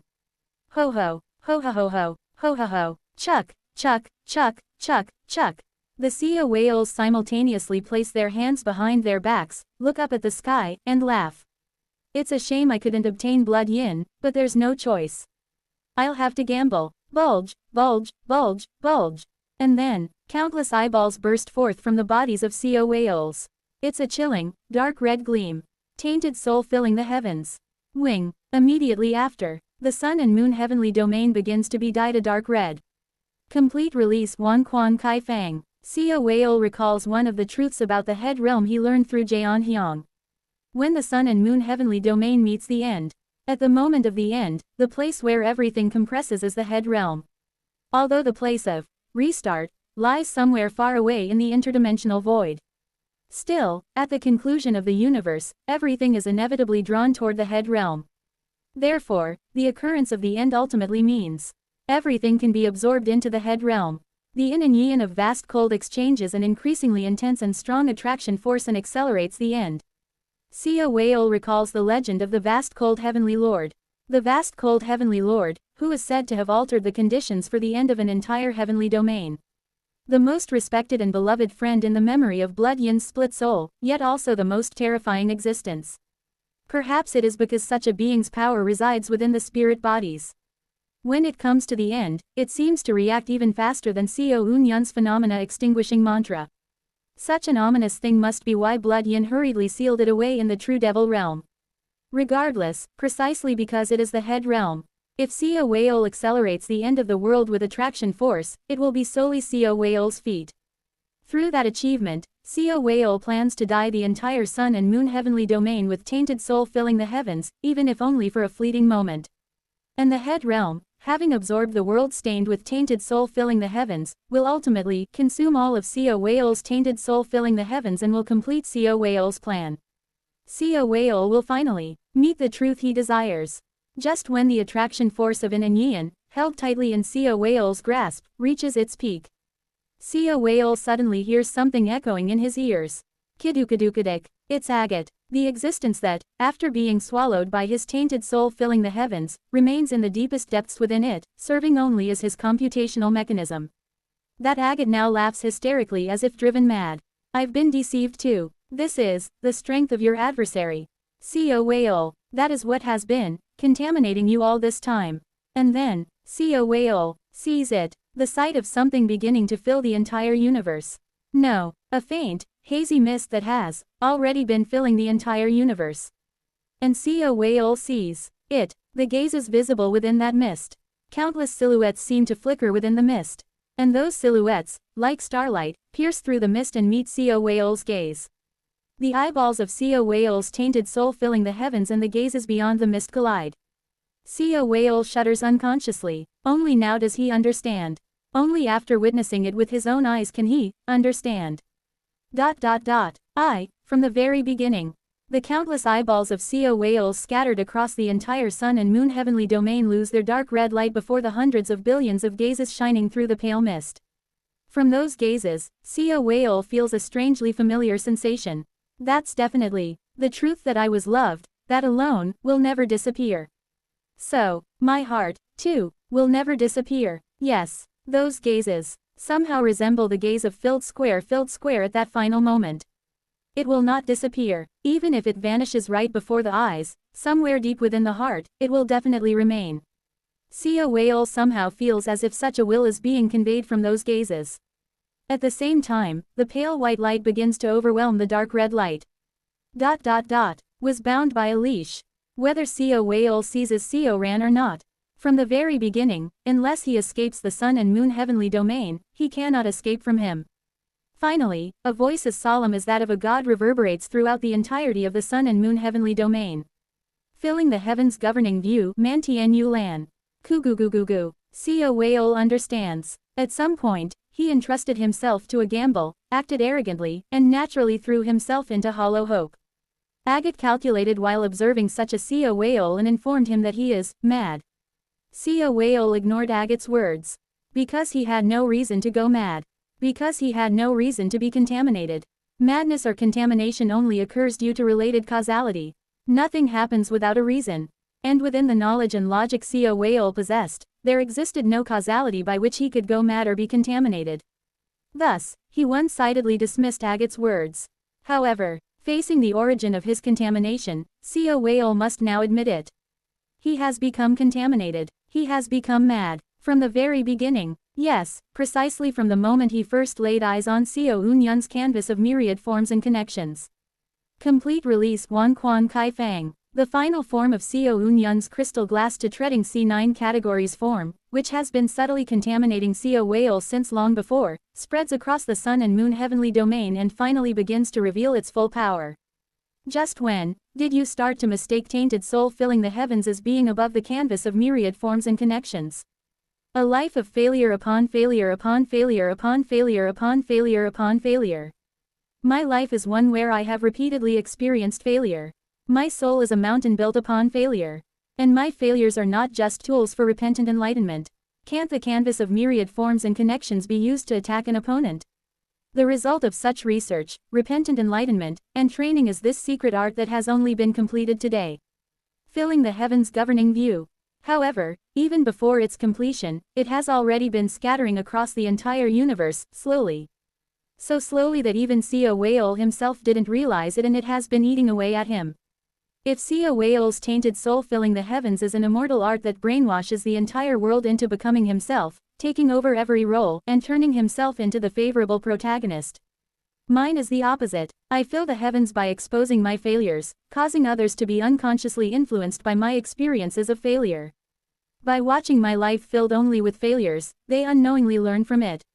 And naturally, the first thing someone influenced by this immortal art learns is my own failure. Sia Whale unknowingly learned and used the failures deeply stacked within my history.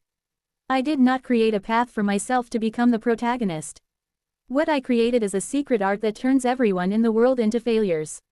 A secret art that makes everyone a failure, and amidst failure and despair, enables them to understand the world anew. That is filling the heavens governing view, now finally completed today. After fully blooming filling the heavens governing view, I rise from my seat as I watch Sia Whale fleeing with Oh Hai Xiao, Hun Wan, and Yin Wei. Wo Wang. In the next moment, I split apart. The me sitting down, and the me rising from my seat.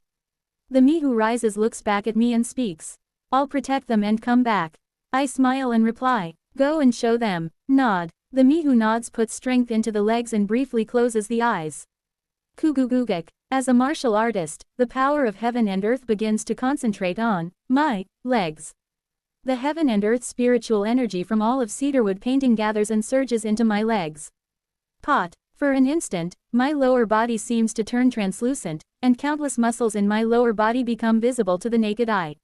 Each muscle burns fiercely, filled entirely with heaven and earth spiritual energy. And at the moment when the spiritual energy concentrated in my legs reaches its peak, I unfold the body movement technique that has accompanied me for hundreds of thousands of years. Record of transcending cultivation and exhausting martial arts, severing mountain swordsmanship, dragon vein chi method, and other martial arts have evolved across the ages, integrating with earth tribe methods, merging within the three great ultimates, and have repeatedly transformed, transcending upon transcending. But this one fact has never changed. Remaining unchanged, this martial art of mine refined with utmost dedication and passion to master the foundation. The foundation of a martial artist is the lower body. The foundation I have forged over hundreds of thousands of years now roars with might as it unleashes the fruits of all those efforts. Not the ground shrinking technique that uses attraction force, nor teleportation arts, nor dimensional leaps. This is purely a body movement technique achieved through martial arts. Mountain Lords transcending peaks flight. Kururururu. As a martial artist, I begin to leap thousands of light years in a single step. As a heaven tribe, I stop myself from reaching out my arm to grab Seo Whale. Seo Whale begins to flee even faster, but I do not lose him. Seo Whale uses every possible secret art to distance himself from me, yet the more he struggles, the narrower the gap between us becomes. Kurururururu. As my body rapidly displaces the heaven and earth spiritual energy of the universe, it generates waves of spiritual energy that sounds like the roar of a tiger. The mountain lord, Shanjun, surpasses great peaks, Yu, and begins to soar Fei. Let its momentum fill the heavens, Mantian Sha. A colossal tiger crosses the horizon of countless starlights, relentlessly pursuing Seo Whale. Finally, I leap across the long years and arrive behind Seo Whale. Seo Whale turns around, startled. He must be surprised. He must be wondering how I could catch up to him so quickly when even the power of a heaven tribe's sacred master could not.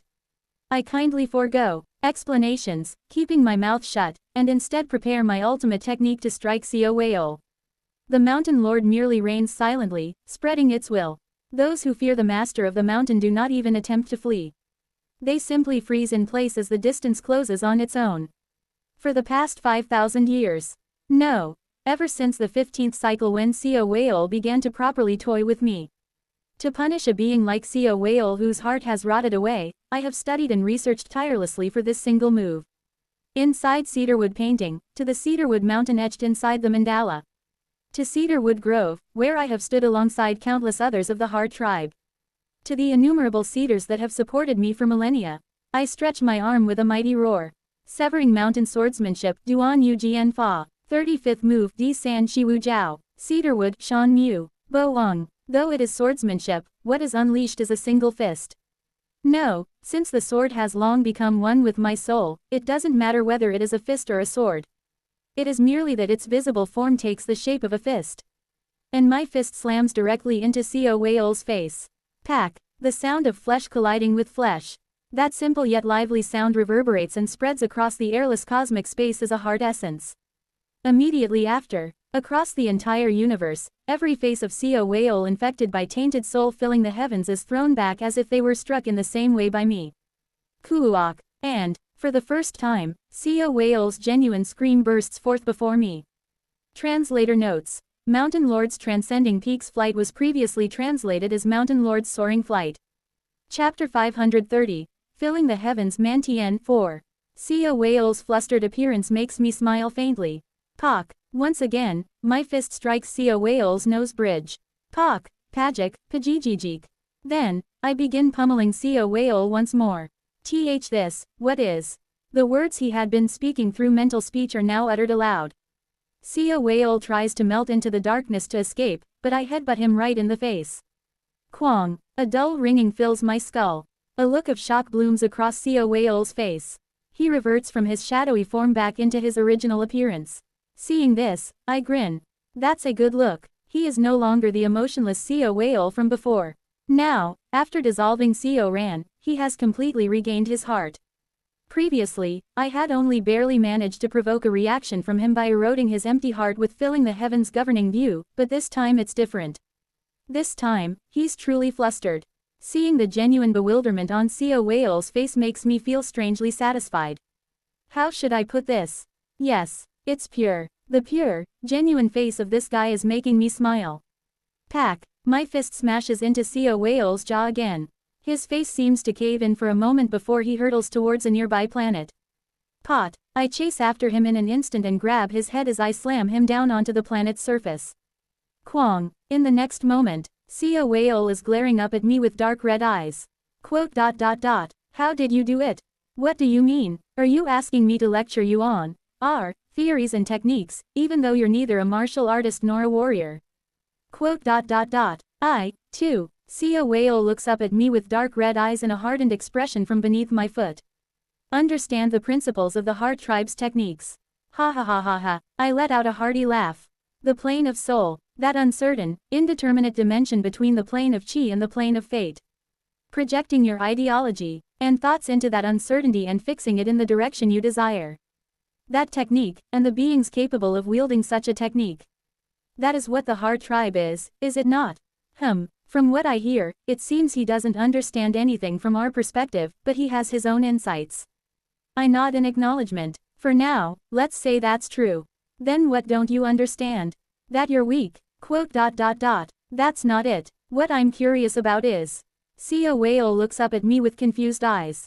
I smile bitterly at that gaze and remove my foot from his chest. Why, your attacks hurt. I smile softly. Isn't it obvious, Sia Whale? Lifeforms, originally, get hurt when hit. I understand what he's trying to say. Don't speak bullshit. Sia Whale's face contorts. It must be some secret art of yours. Because you've seen my memories. Because that bastard exposed all my truths to you. Did you not cast some secret art on me based on what you saw from my past? Unfortunately, I'm not using any special secret art on you. I look down at the contorted Sia Whale with a peaceful smile. As expected, you're curious. Regarding just how it is that you're able to feel pain, I mean. Isn't that right, self-proclaimed incarnation of pain, Sia Whale? The reason for his confusion is obvious. He's bewildered by the very fact that he is feeling pain.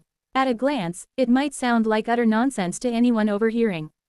But having seen Sia Whale's memories, I immediately understand the reason for his confusion. Because he became pain itself. He became tainted soul filling the heavens precisely to avoid suffering, and yet he's feeling pain. It must be bewildering. Until now, Sia Whale has never felt pain. Even in the 15th cycle, when he was forced to drink a potion that multiplied pain 60,000 times, he revealed the essence of tainted soul filling the heavens and overcame it in an instant. Of course, there were moments when Sia Whale appeared to feel pain. For example, when hearing the true names of true immortals or governing immortals, or when failing to withstand the rank of an entity too far above his level. But even in those moments, he didn't truly experience pain. He merely received a shock. Shock is nothing more than a powerful stimulus. And pain and stimuli are fundamentally different things. Making himself into a configuration and becoming tainted soul filling the heavens is Sia Whale. For someone like him, it's only natural to be unable to feel pain. Whether he gains Sia Ran, his main body, or his heart, it's still the same. Even if he's reclaimed his soul, a being arranged into such a configuration shouldn't be capable of feeling pain. Can letters feel pain? Can drawings feel pain? Can this mass of configurations, whose personality has been fragmented into information and configured, feel pain? It might feel shock, but it cannot feel pain. And yet, I clench my fist and continue pummeling Sia Whale. My punches gradually become lighter and faster. And at some point, As expected, I see it. A certain illusion begins to form before my eyes. It is a mandala, one of the named realms of the owner of void. The form of the mandala that I've seen every day on the reverse side of cedarwood painting. But this isn't the mandala depicting the life of the golden monster. This is a mandala depicting the life of Sia Whale. A mandala is completed through emptiness Kong. Just as the life of a being is concluded through death. A mandala can also be described as an art meant to teach that there is nothing at the end of that life. The one who draws a mandala ultimately scatters their mandala at the end, realizing impermanence. However, this happens only when the mandala is completed, and then scattered to gain enlightenment on emptiness. In other words, completing a mandala means first drawing the most splendid mandala one can create. Pack. Once again, my fist strikes Sia Whale's solar plexus. The sight of Sia Whale's face contorting into a kaleidoscope of expressions unlike anything seen before is quite an amusing spectacle. But at the same time, my eyes see another scene. Within the mandala named Sia Whale, sections bearing the name, Sia Unyun, are being added. No, it isn't just Sia Unyun. Everything Sia Unyun experienced throughout his life. The countless lives of the Heart tribe perceived in Cedarwood Grove. Not just the Heart tribe, but the Earth tribe, the Heaven tribe. And the lives of humans as well. With every single strike, those lives are being added one by one. The 33rd move of Severing Mountain Swordsmanship is named after Mount Sumeru. And starting from there, the moves named after Mount Kunlun Shan, and Cedarwood Mountain, Shan Mu Shan. Among these moves, Sumeru and Kunlun are, in a sense, techniques that can only be completed with the assistance of heaven and earth tribe methods. In other words, they are not purely martial arts in nature. However, Cedarwood is different. This is the essence of my martial arts. No, to be precise, the quintessence of my life's martial path. The principle of Cedarwood is as follows. Based on the memories of endlessly observing the mandala in cedarwood painting, I meticulously draw my life.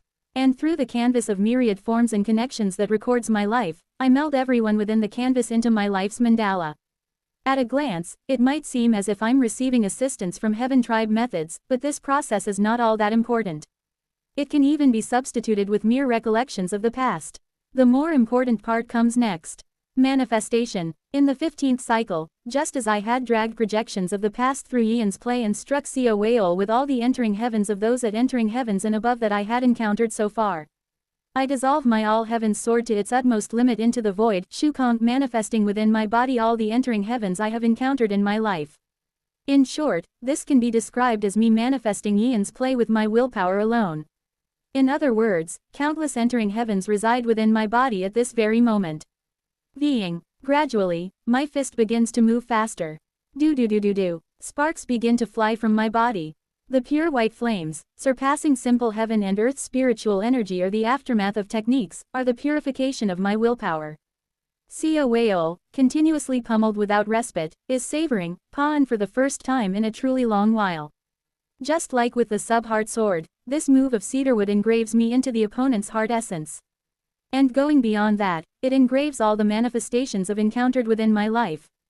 This isn't merely reflecting myself into the opponent's heart essence like the sub-heart sword does. This is truly, albeit temporarily, bestowing those manifestations upon them. In other words, if Sia Whale understands martial arts even slightly, he can now fight me on equal footing. Because what I'm doing now is bestowing upon him hundreds, thousands of extremes of martial arts. Cedarwood is ultimately to recall the lives of others and all the martial arts in my life, unfolding Ian's play limited to martial arts, solely through my willpower. And through such a Ian's play, to embody into reality the manifestations I have seen or the hearts, with the potential to reach manifestation. By doing so, after bestowing even a portion of the embodied extremes of martial arts upon the opponent, fighting them honorably on equal footing. This is the ultimate martial technique I have refined to face people like Sia Whale, whose heart has been shattered. Cedarwood, as a formless ultimate technique, is not particularly restricted by movements or forms. This is the same reason I'm not wielding a sword. I am not confronting an enemy. I am merely wielding my heart towards Sia Whale, and thus, something like a sword is unnecessary. Sia Whale tries to counterattack me, but covered in pure white flames, I burn as I unleash an unending barrage of attacks towards him. Amidst the pure white flames, countless figures of others overlap. The entering heavens of Yu Bek, the entering heavens of Yu Hua, of Baek Yong, of Kim Young-hoon, of Hong Fan, of the Mad Lord, of Kim Yian, of Rio Hua, of Gyung Chong, of Jang Ik. The silhouettes of all the heart tribe. They reside in every single one of my punches, driving Sia Whale back. The cultivation of the heaven and earth tribes emphasizes breadth. They gradually expand and stretch themselves outward, becoming an ocean. In contrast, the cultivation of the heart tribe seeks depth. They become wells, endlessly digging downward until they reach the extreme. That's why the power of the heaven and earth tribes approach omnipotence as they grow. However, conversely, the power of the heart tribe becomes capable of only one thing as they grow. Of course, they can still use that one thing to display a variety of techniques, like Jang Ik. But the essence of the heart tribe is depth. However, what happens if the heart tribe gathers together? When the ocean meets the well will inevitably lose. The difference in sheer mass is overwhelmingly one-sided. But what if the wells gather together? If the wells cluster and mix in one place, and they expand their breadth purely as wells, what then? 1. Starting with Gyung Chong, Rio Hua, Jang Ik, Yu Hua, and others, the entering heavens of Kim Yian, Kim Young-hoon, Hong Fan, and the Mad Lord all mixed together.